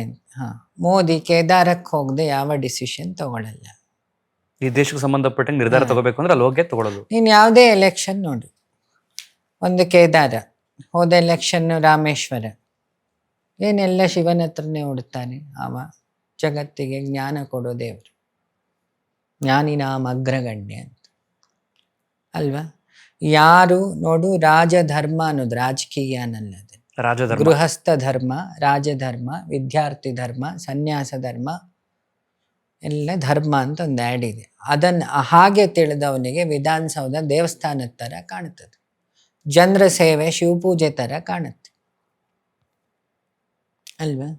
ನಾನೀಗ 4-5 ಎಕ್ಸಾಂಪಲ್ ಕೊಟ್ಟೆ. ಅವರೆಲ್ಲ ಅದನ್ನು ಧರ್ಮ ಅಂತನೋ ಅಥವಾ ಅದನ್ನು ಮೇಲ್ಮಟ್ಟದಲ್ಲಿ ಅದನ್ನೇ ದೈವಿ ಭಾವದಲ್ಲಿ ನೋಡಿರ್ತಾನೆ. ನೋಡದೆ ಇರೋನೇನು ಮಾಡ್ತಾನೆ ಹೇಳು, ಅದೊಂದು ಅಧಿಕಾರ, ಪವರ್ ಇರೋ ತನಕ ಎಂಜಾಯ್, ಆದರೆ ಒಳ್ಳೆ ಕೆಲಸ ಮಾಡಿ. ಹಂಗಂತವ್ರೆಲ್ಲ ಕೆಟ್ಟವರು ಅಂತನೂ ಅಲ್ಲ, ಸುಮಾರು ಎಥಿಕ್ಸ್ ಇಟ್ಕೊಂಡು ಬದುಕವ್ರು ಇರ್ತಾರೆ. ಈಗ ಸಿದ್ದರಾಮಯ್ಯನವರು ಕ್ಲೀನ್ ಹ್ಯಾಂಡ್, ಮನೋಶುದ್ಧಿಕ್ಕಿಂತ ದೊಡ್ಡ ಶುದ್ಧಿ ಇಲ್ಲ ಅಂತ. ಬಟ್ ಆದ್ರೂ ಎಲ್ಲೋ ಒಂದು ಕಡೆ ಮನುಷ್ಯ ಎಡವು ಬಿಡ್ತಾನೆ ಅಂತ ಅನ್ಸುತ್ತೆ. ಈಗ ಅವ್ರು ಕ್ಲೀನ್ ಹ್ಯಾಂಡ್ ಆಗಿದ್ದವರು, ಅನ್ನಭಾಗ್ಯ ಆಗಿರ್ಬೋದು, ಒಂದಷ್ಟು ಅವರು ಹೇಳ್ತಿದ್ರು, ನನ್ನ ಊರ ಹಬ್ಬ ಅವರಿ ದಿನಗಳಲ್ಲಿ ಮಾತ್ರ ನಮ್ಮ ಊರಲ್ಲಿ ಅನ್ನ ಸಿಕ್ತಿತ್ತು ನಮಗೆ, ಇನ್ನು ಉಳಿದಂಥ ದಿನಗಳಲ್ಲಿ ಮುದ್ದೆ. ಸೊ ಹಾಗಾಗಿ ನಾನು ಅದನ್ನ ಕಷ್ಟ ಅರ್ಥಕೊಂಡಿದ್ದೆ, ನಾನು ಅದಕ್ಕೆ CM ಆದ ತಕ್ಷಣ ಅನ್ನಭಾಗ್ಯ ಕೊಟ್ಟೆ ಅಂತ ಹೇಳಿದ್ರು. ಅಂತ ಒಬ್ಬ ವ್ಯಕ್ತಿ ಈ ಮೂಢ ಅನ್ನೋ ಒಂದು ಪ್ರಕರಣ ಬಂದ್ಬಿಡುತ್ತೆ. ಅದೆಲ್ಲ ಈ ವಿಧಿ ಲಿಖಿತನ ಅದೆಲ್ಲ ಲಿಖಿತ ಅಲ್ಲ. ನೋಡು, ನಮ್ಮ ಸುತ್ತ ಇರೋರು ಶುಭ್ರ ಇಲ್ಲ ಅಂದ್ರೆ ಮೋದಿ ಒಳ್ಳೆಯವರು, ಮೋದಿ ಸುತ್ತ ಇರೋ ಎಲ್ಲರೂ ಒಳ್ಳೆಯವರು. ಆದ್ರೆ ನೇರವಾಗಿ ದೂರೋದು ಮೋದಿನೆಲ್ಲ. ತಂದೆ ಮಕ್ಕಳು ಮಾಡಿದ್ದು ಯಾರ ತಲೆಗೆ ಬರುತ್ತೆ? ತಂದೆ ತಲೆಗೆ ಬರುತ್ತೆ. ಸೊ ಪ್ರಜೆಗಳು ಮಾಡಿದ್ದು ರಾಜನಿಗೆ, ಮಕ್ಕಳು ಮಾಡಿದ್ದು ತಂದೆಗೆ. ಅದೇ ತಂದೆ ಹೇಗೆ ಸರಿಪಡಿಸಬಹುದು? ಸುತ್ತ ಇದ್ದವ್ರು ಮಾಡಿದ್ದು ಸಂಸಾರದ ಹೆಡ್ಡಿಗೆ. ಅಲ್ಲ, ತಂದೆ ಅದನ್ನ ಹೇಗೆ ಸರಿಪಡಿಸಬಹುದು? ಜವಾಬ್ದಾರಿ ಸ್ಥಾನದಲ್ಲಿ ಇದು ಮಾಡ್ಬೇಕಲ್ವಾ? ಖಡಕ್ ತಂದೆ ಆದ್ರೆ ತೆಗೆದು ಹೊರಗಾಗ್ತಾನೆ. ನಮ್ಮಲ್ಲಿ ಹತ್ರ ಖಡಕ್ ತಂದೆಗಳಿಲ್ವಾ ಇಲ್ಲಿ? ಅದು ಅವ್ರನ್ನ ಕೇಳ್ಬೇಕು, ನನ್ನನ್ನು ಕೇಳಿದ್ರಿ. ನೋಡು, ಮೋಹಾತ್ ಬುದ್ಧಿ ಭ್ರಮಣ, ಭ್ರಮಣ ಸ್ಮೃತಿ ನಾಶ ಅಂತ. ಇವತ್ತು ಸೆಂಟ್ರಲ್ ಗೌರ್ಮೆಂಟಲ್ಲಿ ಎಲ್ಲ ಆಫೀಸರು ಮಿನಿಸ್ಟರ್ಗಳು ಹೆದರುತ್ತಾರೆ. ಯಾವ ಕಾರಣಕ್ಕೆ? ಪ್ರಧಾನಿ ಮುಖ ಮುಸುಡಿ ನೋಡಲ್ಲ ಅಂತ. ಅವರಲ್ಲಿ ಕೂರ್ಬೇಕಾದ್ರೆ ತನ್ನ ಸಂಸಾರದ ಜವಾಬ್ದಾರಿ ಅನ್ನೊಂದು ವ್ಯವಸ್ಥೆ ಮಾಡಿ ಈಚೆ ಬಂದವರು, ಮತ್ತೆ ಆಚೆ ಹೋಗಲಿಲ್ಲ. ಗಾಂಧಿ ಯಾಕೆ ಅವ್ರ ಮಗನ ಕೆಟ್ಟವರಾಗಿ ಕಂಡ್ರು? ಕೊನೆಗೆ ಸ್ಕಾಲರ್ಶಿಪ್ ಬಂದಾಗ ತನ್ನ ಮಗನಿಗೆ ಸ್ಕಾಲರ್ಶಿಪ್ ಇನ್ನೊಬ್ರಿಗೆ ಕೊಡ್ಸಿದ್ರು. ಬಟ್ ಆದ್ರೂ ಗಾಂಧಿಯನ್ನು ವಿರೋಧಿಸುವಂತ ಜನ ಇದ್ದಾರಲ್ಲ ನಮ್ಮ ಸುತ್ತಮುತ್ತ. ರಾಮನನ್ನೇ ಒಪ್ಲಿಲ್ಲಲ್ಲ ಭಾರತದಲ್ಲಿ. ರಾಮ ಬಂದು ಎಷ್ಟು ಯುಗ ಆಯ್ತಪ್ಪ, ತ್ರೇತಾಯುಗ. ಗಾಂಧಿ ಈಗ ಬಂದಿದ್ದಲ್ಲ, ಈಗಲೇ ಒಪ್ಲಿ ಹಿಂದೆ, ಈಗ ಅಯೋಧ್ಯೆ ಮಾಡಿದ್ದಾನೆ. ಅದೆಲ್ಲ ಕರ್ಮಕ್ಕೆ ಕನ್ವರ್ಟ್ ಆಗ್ತಿರುತ್ತಾ ವಿರೋಧಿಸುವಂತದ್ದು? ಅಂದ್ರೆ ಒಬ್ರ ಬಗ್ಗೆ ಮೆಂಟಾಲಿಟಿ ಅಲ್ಲ, ಒಬ್ರ ಬಗ್ಗೆ ನಾವು ಅರಿಯದೆ ಅವ್ರನ್ನ ವಿರೋಧಿಸೋದು, ಟೀಕ್ಸೋದು. ನಾ ಹೇಳಿದ್ನಲ್ಲ, when you question some persons you have to first study the personality. ಯಾರ ಬಗ್ಗೆನೂ ತಿಳಿದೆ ನಾವು ರಿಯಾಕ್ಟ್ ಮಾಡಬಾರ್ದು. ಈಗ 6 ತಿಂಗಳ ಹಿಂದೆ ನೀವು ಭವಿಷ್ಯ ನುಡಿದಿದ್ರಿ, ಪ್ರಮಾಣ ವಚನ. ಭವಿಷ್ಯ ಅಂತಲ್ಲ, ವಿಧಿ, ಒಂದು ಅರಿವು. ಭವಿಷ್ಯ ಅಂತ ಹೇಳಿದ್ರೆ ಜ್ಯೋತಿಷ್ಯ ಆಯ್ತು. ತ್ರಿಕಾಲ ಜ್ಞಾನಕ್ಕೂ ಜ್ಯೋತಿಷ್ಯಕ್ಕೂ ಅದನ್ನೇ ನಾನು ಹೇಳಿದೆ, ಆಬ್ಸಲ್ಯೂಟ್, ಕಲೆಕ್ಟಿವ್ ಅಂಡ್ ಪ್ರಿಡಿಕ್ಟರಿ. ಪ್ರಿಡಿಕ್ಷನ್ ನೋಡು, ಶುಕ ಮಹಾಮುನಿಗಳ ಶುಕಶಾಸ್ತ್ರ ಅಂತಿತ್ತು, ಅದು ಗಿಣಿಯಿಂದ ಬಂದಿತ್ತು. ಈಗ ಅದು ಟ್ಯಾರೋ ಕಾರ್ಡ್ ಆಗಿದೆ. ಇಟ್ಸ್ ಎ ಪ್ರಿಡಿಕ್ಟರಿ ವಿದ್ಯೆಗಳು. ಜ್ಯೋತಿಷ್ಯ ಅನ್ನೋದು ವೇದಿಕ್ ಮ್ಯಾಥಮೆಟಿಕ್ಸಿನ ಮೇಲಿನ ಕ್ಯಾಲ್ಕುಲೇಷನ್. ಈಗ ಅಷ್ಟೆಲ್ಲ ತಿಳಿದವ್ರ ಸಂಖ್ಯೆ ಕಮ್ಮಿ. ಒಬ್ಬರಿದ್ದಾರೆ, ಅದನ್ನು ವರಹಮೀರನ 40,000 ಶ್ಲೋಕ ಗೊತ್ತಿರಬೇಕು, ಜ್ಯೋತಿಷ್ಶಾಸ್ತ್ರ ಪೂರ್ತಿ ಕಲ್ತಿದ್ದು. ಹಿತ್ನಳ್ಳಿ ನಾಗೇಂದ್ರ ಭಟ್ರು ಇದ್ದಾರೆ, ಕಾಗೇರಿ ಅವರ ದೊಡ್ಡಪ್ಪ, MP ಕಾಗೇರಿ ಅವರು ವಿಶ್ವೇಶ್ವರ ಹೆಗಡೆ ಕಾಗೇರಿ ಅವರ ದೊಡ್ಡಪ್ಪ ಇದ್ದಾರೆ, ಈಗಲೂ ಇದ್ದಾರೆ. ಶೃಂಗೇರಿ ಗುರುಗಳು ಅದರಲ್ಲಿ ಅರ್ದು ಕುಡಿದವರು. ಅವರು ಸರ್ವಶಾಸ್ತ್ರವನ್ನು ಪ್ರೆಸೆಂಟ್ ಇರೋ ಗುರುಗಳು ಭಾರತಿ ಸ್ವಾಮಿಗಳು. ಸರಸ್ವತಿ ಮತ್ತು ಅವರಿಬ್ಬರು ಬೇರೆ ಇಲ್ಲ ನಂಗೆ ಗೊತ್ತಿದ್ದೆ. ಕರ್ನಾಟಕದಲ್ಲಿ ಓಡಾಡೋ ಸರಸ್ವತಿ ಏನಾರು ಇದ್ದಾರೆ ಜಗತ್ತಲ್ಲಿ ನಮ್ಮ ಕಣ್ಣೆದುರುಗಡೆ ಅಂದರೆ ಶೃಂಗೇರಿ ಭಾರತಿ ತೀರ್ಥರಿಗೆ ಹೇಳ್ಬೋದು. ಯಾಕೆ ಅದು ಓಡಾಡ್ತಾ ಇರೋ ಅವರು ಓಡಾಡುವ ಶಾರದೆ, ಅದರಲ್ಲಿ ಯಾವ ವ್ಯತ್ಯಾಸ ಇಲ್ಲ. ನೀನು ಯಾವುದೇ ಪ್ರಶ್ನೆ ಶಾಸ್ತ್ರದವ್ರ ಹತ್ರ ಹೋಗಿ ಕೇಳು, ಅವರಿಗೆ ಪೇಜ್ ನಂಬರ್ ವಿತ್ ಲೈನ್ ಹೇಳ್ತಾರೆ, ಪಕ್ಕ ಗೊತ್ತು. ನಮ್ಮ ಬುಕ್ಕೆಲ್ಲ ಅಲ್ಲ. ಸರ್ವಜ್ಞತ್ವ ಅಂದರೆ ಹಾಗೆ. ಆ ಮುಖದಲ್ಲಿ ನೀನು ಆ ಬ್ರಹ್ಮ ತೇಜಸ್ಸನ್ನು ನೋಡ್ಬೋದು. ಈ ಬಲ್ಪ್ ಹೊಳೆದಾಗ ಅವರ ಮುಖ ಹೊಳಿತಿರುತ್ತೆ, ಅವರ ಅನುಷ್ಠಾನ ಕೂತಾಗ ನೋಡ್ಬೋದು, ಇನ್ನೂ ಎದ್ದು ಕಾಣುತ್ತಾ ಇದೆ. ಸೊ ಹಾಗಾಗಿ ನೀ ಕೇಳಿದೆಯಲ್ಲ, ಅದು ನಿಯಮ. ಯಾಕೆ ನನ್ನ ಗುರುಗಳು 3 ಎನರ್ಜಿಯನ್ನು 3ಕ್ಕೆ ಹಾಕಿ 3 ಪಕ್ಷಕ್ಕೆ ಒಂದೊಂದು ಆಪ್ಷನ್ ಕೊಡಲಿ ಅಂತ ಅವರ ನಿರ್ಧಾರ ಇತ್ತು. ಅದು ನಡೀತಾ ಇದೆ. ಇದು ಭಗವಂತ ನಾಟ. Is will select.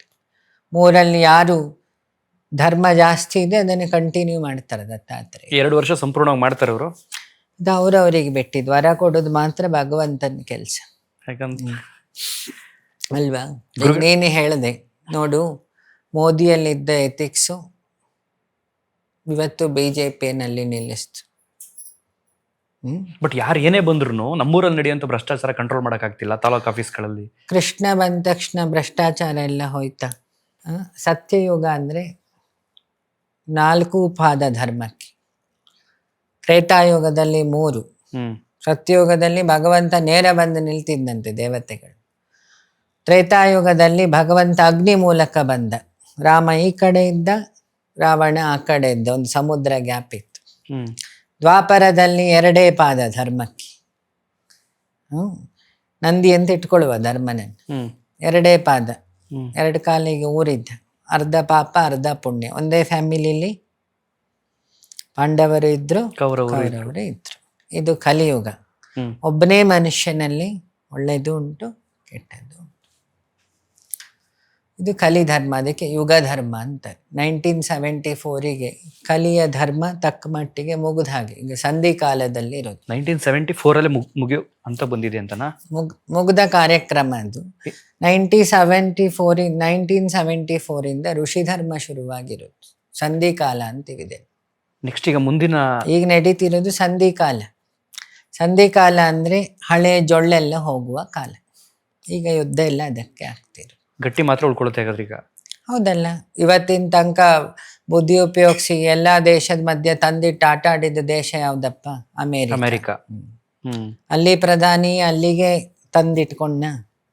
ಇವತ್ತು ನಾವು 8 ವರ್ಷದ ಹಿಂದೆ ಈಜಿಪ್ಟಿಗೆ ಹೋದಾಗ ಸುಮಾರು ಜನ ಹೇಳಿದ್ರು ನಾವೆಲ್ಲ ಗೋಮಾಂಸ ತಿಂತಿದ್ದೀವಿ. ಯಾಕೆ? ಸನಾತನ ಧರ್ಮ ನಿಂತಿದ್ದು, ಇಡೀ ಜಗತ್ತಿನ ಧರ್ಮ ನಿಂತಿದ್ದು ಗೋಗರ್ಭ, ಭೂಗರ್ಭ, ಗೋಗರ್ಭ ಮತ್ತೆ ಮಾತೃಗರ್ಭ. ಈ 3ಕ್ಕೆ ಗೌರವ ಕೊಡ್ದಿದ್ದ ದೇಶ ಉದ್ಧಾರ ಆಗಲ್ಲ, ಬರ್ಕೊಳ್ಳಿ ಬೇಕಾದ್ರೆ.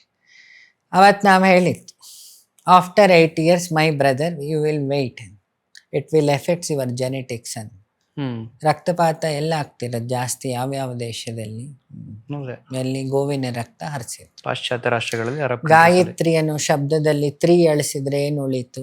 ಗಾಯ ಮಾತ್ರ ಉಳಿತು. ಗಾಯಿ ಅಂದ್ರೆ ಏನು? ಹಸು. ಗುರುಗಳ ಈ ಮಂತ್ರಕ್ಕೆ ಶಕ್ತಿ ವರ್ಕ್ ಆಗುತ್ತೆ ಅನ್ನೋದು ನಾನು ಪರ್ಸನಲಿ ಫೀಲ್ ಮಾಡಿದ್ದೀನಿ, ನನಗೆ ಅನುಭವ ಆಗಿದೆ. ಮಂತ್ರದ ಅರ್ಥ ಏನಪ್ಪ? ಮನತ್ರಾಯತೇತಿ. ಹೌದು, ಮಂತ್ರ. ನಾನು ಅದು ಫೀಲ್ ಮಾಡಿದ್ದೀನಿ. ಆ ಮಂತ್ರಗಳ ಉಚ್ಚಾರಣೆ ಮಾಡೋದಾಗಿರ್ಬೋದು, ಸ್ಪಷ್ಟವಾಗಿ ಹೇಳೋದಾಗಿರ್ಬೋದು, ಅದು ನಮ್ಗೆ ಏನು ಪ್ರತಿಫಲ ಕೊಡುತ್ತೆ ಅನ್ನೋದು. ಮನತ್ರಾಯತೇತಿ ಮಂತ್ರ. ಮನಸ್ಸನ್ನ ನಿಯಂತ್ರಣ ಮಾಡೋದು ಅಕ್ಷರಗಳು. ಮನಸ್ಸನ್ನ ನಿಯಂತ್ರಣ ಮಾಡೋದಕ್ಕೆ ಅದಕ್ಕೆ ಅಕ್ಷರ ಬ್ರಹ್ಮ ಅಂತೀವಿ. ನಮ್ಮ ಸನಾತನ ಧರ್ಮದಲ್ಲಿ ಒಂದು ಟಾಪ್ 10 ಮಂತ್ರಗಳು ಪವರ್ಫುಲ್ ಆಗಿದಾವೆ ಅಂತ ನಿಮ್ಮ ಪ್ರಕಾರ ಮೊದಲ ಮಂತ್ರ ಯಾವ್ದಿರ್ಬೋದು? ಓಂಕಾರ. ಸನಾತನ ಶುರುವಾಗಿದೆ ಅಕ್ಷರ. ಗೀತೆಯಲ್ಲಿ ಕೃಷ್ಣ ಹೇಳಿದ್ದಾನಲ್ಲ, ಅಕ್ಷರ ಆತ್ಮ ಓಂಕಾರ. ಮೊದಲ ಸ್ಥಾನನೇ ಓಂಕಾರ. ಶುರುವಾಗೋದೆ ನಿಮ್ಮ ಉಸಿರಿನ ನಾದ ಯಾವ್ದಪ್ಪ? ನಾಸದವರು ಸೂರ್ಯನ ಹಿಡಿದ್ರಲ್ಲ ಮೊನ್ನೆ ವಾಯ್ಸ್. ಹೌದು, ಓಂ ಓಂ ಅಂತ ಕೇಳಿಸ್ತಿತ್ತು. ಓಂ ಅನ್ನೋ ದಿನ ಹೇಳೋದ್ರಿಂದ ಮೆದುಳಿನ ನರ್ವೆಲ್ಲ ಆಕ್ಟಿವ್ ಆಗ್ತದೆ, ಸ್ಟ್ರೆಸ್ ಹೋಗ್ತದೆ. Medicine, it's a medicine for the nerval system. Gayatri Mantra, ಓಂಕಾರದ ಎಕ್ಸ್ಪ್ಯಾನ್ಷನ್. ನಮ್ಮ ದೇಹದ 74 ಲಕ್ಷ ನಾಡಿಗಳಲ್ಲಿ ಜಂಕ್ಷನ್ ಅಂತ ಉಂಟು, ಗ್ರಂಥಿಗಳು ಅಂತ. ಆ 24 ಗ್ರಂಥಿಗಳ ಮೇನ್ ಗ್ರಂಥಿಗಳನ್ನು ಆಕ್ಟಿವೇಟ್ ಮಾಡೋ 24 ಅಕ್ಷರವೇ ಗಾಯತ್ರಿ. ಗಾಯತ್ರಿಯನ್ನು ಕೌಂಟ್ ಮಾಡಿದರೆ 24 ಅಕ್ಷರ. ಇಟ್ಸ್ ಎಕ್ಸ್ಪ್ಯಾನ್ಷನ್ ಆಫ್ ಓಂಕಾರ. ಇನ್ನೊಂದು ಶ್ರೀರಾಮನಾಮ. ರಕಾರೇತಿ ವಿಷ್ಣು, ನಾರಾಯಣದ 2ನೇ ಅಕ್ಷರ. ಮಕಾರೇತಿ ಶಿವ, ಪಂಚಾಕ್ಷರಿ ನಮಃ ಶಿವಾಯ 2ನೇ. ಶಿವ ಮತ್ತು ವಿಷ್ಣುವಿನ ಶಕ್ತಿ ಆ್ಯಡ್ ಆಯ್ತಾ. ಶ್ರೀ ಅಂದರೆ ಪ್ರಕೃತಿ, ಶ್ರೀರಾಮ ಆಯಿತು. ಇನ್ನು ಪುರುಷ ಪ್ರಕೃತಿ ಲ್ಯಾಂಗ್ವೇಜಲ್ಲಿ ಆರ್ ಅಂದರೆ ರಾ ಅಂದರೆ ರಾಧೆ, ಮಾ ಅಂದರೆ ಮಾಧವ, ಅಲ್ಲೂ ಬಂತ ಆ್ಯಡ್ ಆಯ್ತಾ ರಾಮ. ಇನ್ನೂ ಬರ್ತೀನಿ. ರಾಮನ್ ಬಿಡಿಸುವ. ರಮ್ ಅಗ್ನಿ, ಬ್ರಹ್ಮನಲ್ಲಿ ಇಲ್ಲಿ ಸಮಾನ ಅಗ್ನಿ, ಅಗ್ನಿ ಇರೋ ಜಾಗ ಇದು. ಹೈಡ್ರೋಕ್ಲೋರಿಕ್ ಆಸಿಡ್ pH ಲಾಜಿಕಲ್ಲಿ ಹೇಳಿ. ಇತಿ ಆದಿತ್ಯ, ಆರೋಗ್ಯ ಕೊಡೋನು, ರಾ ಆಯ್ತು. ಮ ಅಂದರೆ ವಂ ಅಂದರೆ ವಾಯುತತ್ವ. ಈ 3 ಆ್ಯಡೆಡ್. ಹಾಗಾಗಿ ರಾಮನಾಮಕ್ಕೆ ಸಹಸ್ರನಾಮ ತತ್ತುಲ್ಯಂ. ಇವತ್ತು ಕಾಶಿಯಲ್ಲಿ ಶಿವ ಯಾರ ಧ್ಯಾನ ಮಾಡ್ತಿರ್ತಾನೆ? ರಾಮ ಧ್ಯಾನ ಮಾಡ್ತಾನಂತೆ. ಸತ್ತೋದವರಿಗೆ ರಾಮನಾಮ, ಅದಕ್ಕೆ ರಾಮ ತಾರಕ ಜಪ. ಶಿವ ರಾಮನಾಮ ಮಾಡ್ತಿರ್ತಾನೆ ಅಂತ ಅವನು ಹೇಳ್ತಾ, ಪಾರ್ವತಿಗೆ ಹೇಳ್ತಾಳಲ್ಲ, ನೀನು ಅವಾಗಲೆಲ್ಲ ಹೇಳುದು ಸಹಸ್ರನಾಮ ತತ್ತುಲ್ಯಂ. ನೀನು ಯಾರ ಜಪ ಮಾಡ್ತಿರ್ತೀವಿ? ವಿಶ್ವನಾಥ, ನೀನೇ ದೇವರು. ಅವನು ಹೇಳ್ತಾನೆ ರಾಮನಾಮ. ಇನ್ನು ರಾಮಾವತಾರ ಆಗಿರುವುದಿಲ್ಲ, ಹಾಗೆ ಇರೋದಿಲ್ಲ. ಅವಾಗ ರಾಮನ ಧ್ಯಾನ ಮಾಡ್ತಿರ್ತಾನೆ. ಸರ್ವೋಚ್ಚ ಯಾರು ಹಾಗಾದ್ರೆ? ಈ ಇಬ್ರು ಒಂದೇ? ಪರಬ್ರಹ್ಮ. ನೋಡು, ಇಲ್ಲಿರೋದು ಬೆಳಕು, ಅಲ್ಲಿರೋದು ಬೆಳಕು. ಇದರಲ್ಲಿ ಸರ್ವೋಚ್ಚ ಯಾರು? ಇಬ್ರು ಬೆಳಕೆ, ಇಬ್ರು ಒಂದೇ ಕಾಣ್ತಿದ್ದಾರೆ. ಸುಮ್ಮನೆ ಕೂತಾಗ ಈ ಬೆಳಕು ಆ ಬೆಳಕನ್ನು ಧ್ಯಾನ ಮಾಡಬೇಕು. ಈಗ ಗಂಡ ಹೆಂಡತಿ ಮನೇಲಿ ಸಂಸಾರ ನಡೆಸ್ತಿರ್ತದೆ, ಸರ್ವೋಚ್ಚ ಯಾರು ಅದರಲ್ಲಿ? ಮೇಲ್ ಡಾಮಿನೆಂಟ್ ಸೊಸೈಟಿ ಆದ್ರೆ ಹೇಳುತ್ತೆ ನಾನಿಲ್ಲ ಅಂದ್ರೆ ಪುರುಷ ಪ್ರಧಾನ ರಾಷ್ಟ್ರ. ಮನೇಲಿ ಪುರುಷ ಇಲ್ಲ ಅಂದ್ರೆ ಮನೇಲಿ ಎಲ್ಲ ಆರಾಮಿರುತ್ತೆ, ಏನ್ ತೊಂದ್ರೆ ಇಲ್ಲ. ಅಮ್ಮ ಒಂದ್ ವಾರ ಊರಿಗೆ ಹೋಗ್ಲಿಕ್ಕೆ ಗೊತ್ತಾಗ್ತದೆ. ತುಳಸಿ ಗಿಡದ ಹೊಸ್ಲು ಪಾತ್ರೆ ನೋಡಿದ್ರೆ ಗೊತ್ತಾಗುತ್ತೆ ಇವಳಿಲ್ಲ ಇವತ್ತು ಅಂತ. ಅಷ್ಟೇ ಪ್ರಧಾನ. ಅದೇ ಗುರುಗಳೇ, ಟಾಪ್ 10 ಮಂತ್ರಗಳಂತ ಕೇಳಿದೆ. ಬಹುಶಃ ಇದು ನೋಡ್ತಿರೋ ಅಂತವ್ರು ಅನುಸರಿಸಬಹುದು ನಾಳೆ ದಿನ. ಈಗ ನನಗೆ ಗೊತ್ತಾಯ್ತು ಓಂಕಾರಕ್ಕೆ ಮೊದಲ ಪ್ರಾಶಸ್ತ್ಯ ಸ್ಥಾನ ಇರೋದು ಅಂತ. ಗಾಯತ್ರಿ ಮಂತ್ರಗಳು 24 ಅಂತ ಹೇಳಿದ್ರಿ. ಅದನ್ನ ಬಿಟ್ರೆ ಬೇರೆ ಯಾವ ಮಂತ್ರಗಳು ಆ ಸ್ಥಾನವನ್ನ ಪಡ್ಕೊಂಡು ಹೋಗ್ತವೆ ಅಂತ? ಟಾಪ್ 10 ಮಂತ್ರಗಳು ಅಂತ ಬಂದ್ರೆ ನಮ್ಮಲ್ಲಿ ಸುಮಾರಿದೆ. ಅದ್ರಲ್ಲಿ ಹನುಮಾನ್ ಚಾಲೀಸ್ ಉಂಟು, ಅಷ್ಟಸಿದ್ಧಿ, ನವನಿಧಿ ಕೇದಾತ, ಖಡ್ಗಮಾಲ, ಸಪ್ತಶತಿ, ಚಂಡಿಕಾ ಹೋಮ, ಈಗ ಮೊನ್ನೆ ಕೊಲ್ಲೂರಲ್ಲಿ ಯಾಕೆ ಫೇಮಸ್ ನೋಡು. DK ಅವರಲ್ಲಿ ಚಂಡಿಕಾ ಹೋಮ ಮಾಡಿದ್ರು, ಯಡಿಯೂರಪ್ಪನವರು ಮಾಡಿದ್ರು, ಪವನ್ ಕಲ್ಯಾಣ್ ಮಾಡಿದ್ದ, ಇನ್ಯಾರು ವಿಜಯ್ ಗೊತ್ತಿಲ್ಲ ಮಾಡಿರ್ಬೋದು, ಇವರು ಮಾಡಿದ್ರು, ಜಯಲಲಿತಾ ಮಾಡಿದ್ರು. ಸಪ್ತಶತಿ ಅಂತ 700 ಶ್ಲೋಕ. ಭಗವದ್ಗೀತೆಯಲ್ಲಿ ಎಷ್ಟು ಶ್ಲೋಕ? 700. ಅದೇನು ಎರಡರಲ್ಲೂ ಒಂದೇ ಇರೋದು. ಹಾಗಾದ್ರೆ ದೇವಿ ಮತ್ತೆ ವಿಷ್ಣು ಬೇರೆ ಇಲ್ಲ ಅಂತ ಆಯ್ತಲ್ಲ. ಅದಕ್ಕೆ ಸಪ್ತಶತಿ ಅಂತಾರೆ. ಚಂಡಿ ಪಾರಾಯಣ, ಭಾಗವತ, ಪುರಾಣಗಳಲ್ಲಿ ಭಾಗವತ, ಪುಸ್ತಕಗಳಲ್ಲಿ ಭಗವದ್ಗೀತಾ. ಯಾಕೆ? ಸ್ವಯಂ ಭಗವಾನು ವಾಚ, ಭಗವಂತನೇ ಹೇಳಿದ್ದದು. ಸಪ್ತಶತಿ ಮಾರ್ಕಂಡೇಯ ಋಷಿ, ಗಾಯತ್ರಿ ವಿಶ್ವಾಮಿತ್ರರ, ಹಾಸನ ಕೌಶಿಕ ಕ್ಷತ್ರಿಯ. ಅವನು ನೋಡಿ, ಹಿಂದೆ ಜಾತಿ ಇರಲಿಲ್ಲ, ಗೌಡ್ರವರು, ಗೌಡ್ರು ಕೊಟ್ಟ ಮಂತ್ರ ಗಾಯತ್ರಿ. ವಿಶ್ವಾಮಿತ್ರ ಋಷಿ ಅನುಷ್ಠುಪ್ ಛಂದ ಅಲ್ವಾ? ವಾಲ್ಮೀಕಿ ಬ್ಯಾಕ್ವರ್ಡ್ ಕ್ಲಾಸ್, ಅವನು ಕೊಟ್ಟಿದ್ದ ರಾಮಾಯಣ. ಇವತ್ತು ಜಗತ್ತು ಬಗ್ಗೆ ತಲೆಬಾಗೋ ಪುಸ್ತಕ ಅದು ರಾಮಾಯಣ. ಕೊಟ್ಟಿದ್ಯಾರು? ವಾಲ್ಮೀಕಿ. ಜ್ಞಾನಕ್ಕೆ ಜಾತಿ ಉಂಟ? ಬಂದೆ ಒಂಚೂರು ಹೇಳ್ತೀನಿ. ವ್ಯಾಸರು, ಬೆಸ್ತರು, ಅವರ ಅಮ್ಮ ಬೆಸ್ತರು, ಸತ್ಯವತಿ. ಬೆಸ್ತರು ಮೀನಿನ ಸ್ಮೆಲ್ ಬರೋನ್ ಕೈಯಲ್ಲಿ ಜಗತ್ತನ್ನೇ ಸ್ಮೆಲ್ ತೆಗಿಯೋ ಪುರಾಣಗಳು ಕೊಡ್ಲಿಲ್ಲ. ಜಾಂಬವ ಮಹಾಜ್ಞಾನಿ, ಮಾದಿಗ ಸಮುದಾಯದ ಹೆಡ್ಡು. ಹನುಮಂತನಿಗೆ ಐಡಿಯಾ ಕೊಟ್ಟಿದ್ಯಾರು? ಬ್ರಹ್ಮನ ಮಾನಸ ಪುತ್ರ ಅವನು. ಅದಕ್ಕೆ ಹೇಳಿದ್ರು ಋಷಿಗಳ ಜಾತಿ ನೋಡಬಾರ್ದು, ಜ್ಞಾನ ನೋಡಬೇಕು ಅಂತ. ಈಗಿನ ಸಮಾಜ ಜ್ಞಾನ ಬಿಟ್ಟರು ಜಾತಿ ಹೇಳುತ್ತೆ. ಅದೇ ನಮ್ಮ ಧರ್ಮಕ್ಕೆ ಇವರೇ ದೇವರು ಅನ್ನೋ ತರ ಹೋಗಿದೆ. ಒಟ್ನಲ್ಲಿ ನಾವು ಎಲ್ಲರನ್ನೂ ಎಲ್ಲ ಜಾತಿ ಹಾಳಾಗಿದ್ದ ಹಾಗೆ.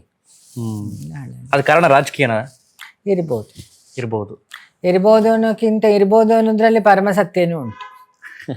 ಇರ್ಬೋದು ಅನ್ನೋದ್ರಲ್ಲೂ. ಗುರುಗಳೇ, ಜನರು ಜ್ಯೋತಿಷಿಗಳನ್ನ ಅಥವಾ ಗುರುಸ್ಥಾನದಲ್ಲಿರೋರನ್ನ ಈಗ ಏನಾದ್ರು ಡೌಟ್ ಬಂದಾಗ ಪ್ರಶ್ನಿಸ್ಬೇಕಾ ಅಥವಾ ಅವ್ರು ಹೇಳಿದ್ದನ್ನ ಕುರುಡಾಗಿ ನಂಬೇಕಾ? ಅಧ್ಯಯನ ನೋಡು, ಡಾಕ್ಟರ್ ಹತ್ರ ಜ್ವರಕ್ಕೆ ತೊಂದರೆ ಇಲ್ಲಪ್ಪ, ಹಾರ್ಟ್ ಪ್ರಾಬ್ಲಮ್ಮು, ಕಿಡ್ನಿ ಫೇಲ್ಯೂರ್ ಎಲ್ಲ ಆಗ್ತಾ ಫಸ್ಟ್ ಇಯರ್ ಪಾಸ್ ಆದವನು ಫೇಲ್ ಆದವನನ್ನು ಏನಂತಾರೆ MBBS ಅಲ್ಲಿ? ಡಾಕ್ಟ್ರು ಅಂತಾರೆ. ಒಬ್ಬ ಡಾಕ್ಟರ್ ಹತ್ರ ಕೆಲಸ ಮಾಡ್ತಿದ್ದ ಒಬ್ಬ ಕಾಂಪೌಂಡ್ರನ್ನು ಹಳ್ಳಿಯವ್ರು ಏನಂತಾರೆ? ಡಾಕ್ಟ್ರು ಅಂತಾರೆ. ಕಾಂಪೌಂಡ್ರು ಅಂತ ಗೊತ್ತಿರಲ್ಲ. ನಿಜವಾಗ್ಲೂ ಡಾಕ್ಟ್ರು ಅಂತ ಗೊತ್ತಾಗೋದು ಯಾವಾಗ? ಓಪನ್ ಹಾರ್ಟ್ ಸರ್ಜರಿಗೆ ಹೋದಾಗ ಗೊತ್ತಾಗುತ್ತೆ. ಅಷ್ಟು ತಾಳ್ಮೆ ಇದ್ದು ಜ್ಯೋತಿಷ್ಯರನ್ನ ಡಿಸೈಡ್ ಮಾಡ್ತಾ, ಯಾಕೆ ಕ್ರಿಸ್ಟಲ್ ಇಡಿ, ಈ ಮನೆ ಬಾಗಿಲು ಹೊಡೀರಿ. ನೋಡು ಸನಾತನ ಧರ್ಮಕ್ಕೆ 3 ಗ್ರಂಥ ಉಂಟು. ಒಂದು ಬ್ರಹ್ಮಸೂತ್ರ, ಇನ್ನೊಂದು ಉಪನಿಷತ್ತು, ಇನ್ನೊಂದು ಗೀತೆ. ಇದನ್ನು ಪ್ರಸ್ಥಾನತ್ರಯ ಅಂತೀವಿ. ಈ 3 ಅಧ್ಯಯನ ಮಾಡಿದರೆ ಆಧ್ಯಾತ್ಮ ಒಂದಿಷ್ಟು ಅರ್ಥ ಆಗ್ತದೆ. ಈ ಅಧ್ಯಯನವೇ ಇಲ್ಲದೆ ಈಗೆಲ್ಲ ಮಾತಾಡ್ತಿರೋದು ಆಧ್ಯಾತ್ಮವನ್ನ ಪವಾಡ ಅಂತ. ನೀನು ಕೇಳದೆ, ಯಾರೋ ನನ್ನನ್ನು ಕೇಳಿದ್ರು ಪ್ರೆಸ್ ಅವ್ರು, ನೀವ್ಯಾಕೆ ಏನು ಸ್ಟೇಟ್ಮೆಂಟ್ ಕೊಟ್ಟಿಲ್ಲಲ್ಲ ಅಂತ. ನಮ್ದೊಂದು ಉತ್ತರ ಇಟ್ಟು, if it is cosmic is marketing ಅಂತ. ಮಾರ್ಕೆಟ್ ಮಾಡೋಂಥದ್ದಲ್ಲ ಅದು. Cosmic is always cosmic. ಆಧ್ಯಾತ್ಮಕ್ಕೆ, ಜ್ಞಾನಕ್ಕೆ ಅದರದ್ದೇ ಒಂದು ಮರ್ಯಾದೆ ಅಂತ ಉಂಟು. ಅದನ್ನು ಅದಾಗೆ ಕಾಪಾಡೋಕ್ಕೆ ನಿಂಗೆ ಹೇಳಿದ್ದು. ನನ್ನನ್ನು ಕೇಳಿದವರಿಗೂ ನಾನು ಹೇಳಿದವರಿಗೂ ಗೊತ್ತಿದ್ರೆ ಸಾಕು. ಇತ್ತೀಚೆಗೆ ಬಿಸ್ನೆಸ್ ಆಗೋಗಿದೆಲ್ಲ ಇದು, ಜನ ಹಂಗೆ ಮರುಳಾಗ್ತಿದ್ದಾರೆ. ಸೋಷಿಯಲ್ ಮೀಡಿಯಾ ಒಂಥರದಲ್ಲಿ ನಿಮ್ಮ ಯೂಟ್ಯೂಬ್ಗಳು ಅದಕ್ಕೆ ಅದು ತುಂಬಾ ಪ್ರಭಾವ. Instagram, YouTube. ಈಗ ಒಂದು ದೇವಸ್ಥಾನವನ್ನು ಡೆವಲಪ್ ಮಾಡ್ಲಿಕ್ಕೆ ಸುಲಭ ದಾರಿ ಯಾವುದು? ಈಗ ನಿನಗೆ ಎಷ್ಟು ದಿನ ಆದ್ಮೇಲೆ ನಾವು ಪಾಡ್ಕಾಸ್ಟ್ ಕೊಡ್ತೀವಿ, ಕೇಳಿ ಕೇಳಿ ಕೇಳಿ ಕೇಳಿ 4-5 ತಿಂಗಳಾಯ್ತು. ಏನಕ್ಕೆ ನೇರ ಬಂದು ಕೊಡ್ಲಿಲ್ಲ?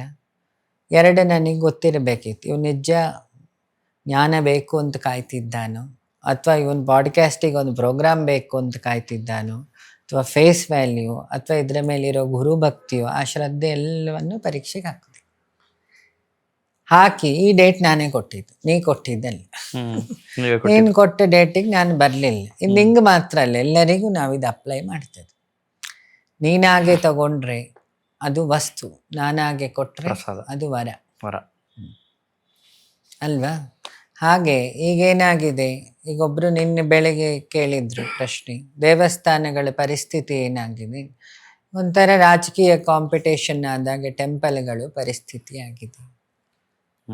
ಈ ಕೊಟ್ಟಿಯೂರು ದೇವಸ್ಥಾನ, ಅಲ್ಲೋಗ ಅವ್ಯವಸ್ಥೆ. ಕುಂಭಮೇಳ ಆದ್ರೂ ನೀಟ್ ಆಯ್ತು, ಸಂಘದ ಹುಡುಗರು ಕೆಲಸ ಮಾಡಿದ್ರು, ವಾಲಂಟಿಯರ್ಸ್ ಇತ್ತು, ಹೆಂಗೊಂದು ವ್ಯವಸ್ಥಿತವಾಗಿ ತಯಾರಿ ಇತ್ತು. ಕೊಟ್ಟಿಯೂರಲ್ಲಿ ಪಾಪ ಅಲ್ಲಿ ಎಲ್ಲಿ ತಯಾರಿ? ಅಲ್ಲಿ ಗೌರ್ಮೆಂಟ್ ಸಪೋರ್ಟ್ ಇಲ್ಲ ಟೆಂಪಲ್ಗಳಿಗೆ. ಪಾಪ ಅವ್ರು ಏನು ಮಾಡ್ತಾರೆ? ಇರೋದು 5-6 ಜನ, ಯಾರು ನಡ್ಹಾಕೋದು? ನಮ್ಮ ಹೆಂಗಸರುಗಳನ್ನು ತಡಿಲಿಕ್ಕಾರು ಆಗುತ್ತಾ? ಯಾರೋ ಒಂದು ಯೂಟ್ಯೂಬಲ್ಲಿ ಬಿಟ್ರು, ಇಲ್ಲಿಗೆ ಹೋಗಿ ಒಳ್ಳೇದಾಗತ್ತೆ, ಮಧ್ಯಾಹ್ನ ಅವಳಲ್ಲಿ ಇರ್ತಾಳೆ. ಸಂಜೆ ಇನ್ನೆಲ್ಲೋ ಬಿಟ್ರು ಯೂಟ್ಯೂಬಲ್ಲಿ, ಇಲ್ಲಿ ಹೋಗಿ ಪವಾಡ ಆಗುತ್ತೆ, ಅವಳಲ್ಲಿ ಇರ್ತಾಳೆ. ಅವಳಿಗೆ ದೇವರ ದರ್ಶನ ಅಲ್ಲ, ಪ್ರಾಬ್ಲಮ್ ಸಾಲ್ವ್ ಆಗಬೇಕು. ಉತ್ತರ ಏನು? ಪ್ರಾಬ್ಲಮ್ಗೆ ಕಾರಣ ಅವಳೇ ಕಾರಣ. ಅದು ಅವಳಿಗೆ ಅರಿವಾಗೋದು ಜ್ಞಾನ. ಅದು ಜ್ಞಾನಿಗಳ ಹತ್ರ ಹೋದ್ರೆ ಆಗುತ್ತೆ. ಜ್ಯೋತಿಷಿಗಳ ಹತ್ರ ಹೋದ್ರೆ ಬುಧ ಅಲ್ಲಿದ್ದ, ಶುಕ್ರ ಅಲ್ಲಿದ್ದ, ಶನಿ ಅಲ್ಲಿದ್ದ.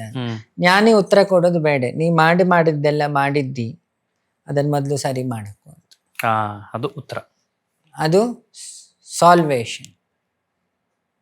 ಜ್ಯೋತಿಷ್ಯ ನಿಜನ ಗುರುಗಳೇ? ಜ್ಯೋತಿಷ್ಯ ಅನ್ನೋದೊಂದು ಪ್ರೆಡಿಕ್ಟರಿ. MRI ಮಾಡಿದ ಹಾಗೆ, ಸರಿ ಕಲ್ತ್ರೆ MRI ಹುಡುಕ್ಬೋದು, ಔಷಧಿ ಅಲ್ಲ. ಏನಾಗಿದೆ ಅಂತ ಹುಡುಕ್ಬೋದು. ಜ್ಞಾನ, ತಪಸ್ಸು, ಭಾಗವತ ಪಾರಾಯಣ, ಅನುಷ್ಠಾನ, ಇದು ಪರಿಹಾರ, ಇದು ಸೊಲ್ಯೂಷನ್, ಮೆಡಿಸಿನ್. ಆಸೆ, ಭಯ, ದುಃಖ ಅಲ್ವಾ? ಇನ್ನು ನನ್ನ ಭಾಷೆಯಲ್ಲಿ ಹೇಳ್ತೀನಿ, ಶಾಸ್ತ್ರ ಮತ್ತೆ ಶಾಸ್ತ್ರ ಚಿಕಿತ್ಸೆ. ಶಾಸ್ತ್ರ ಅಲ್ವಾ?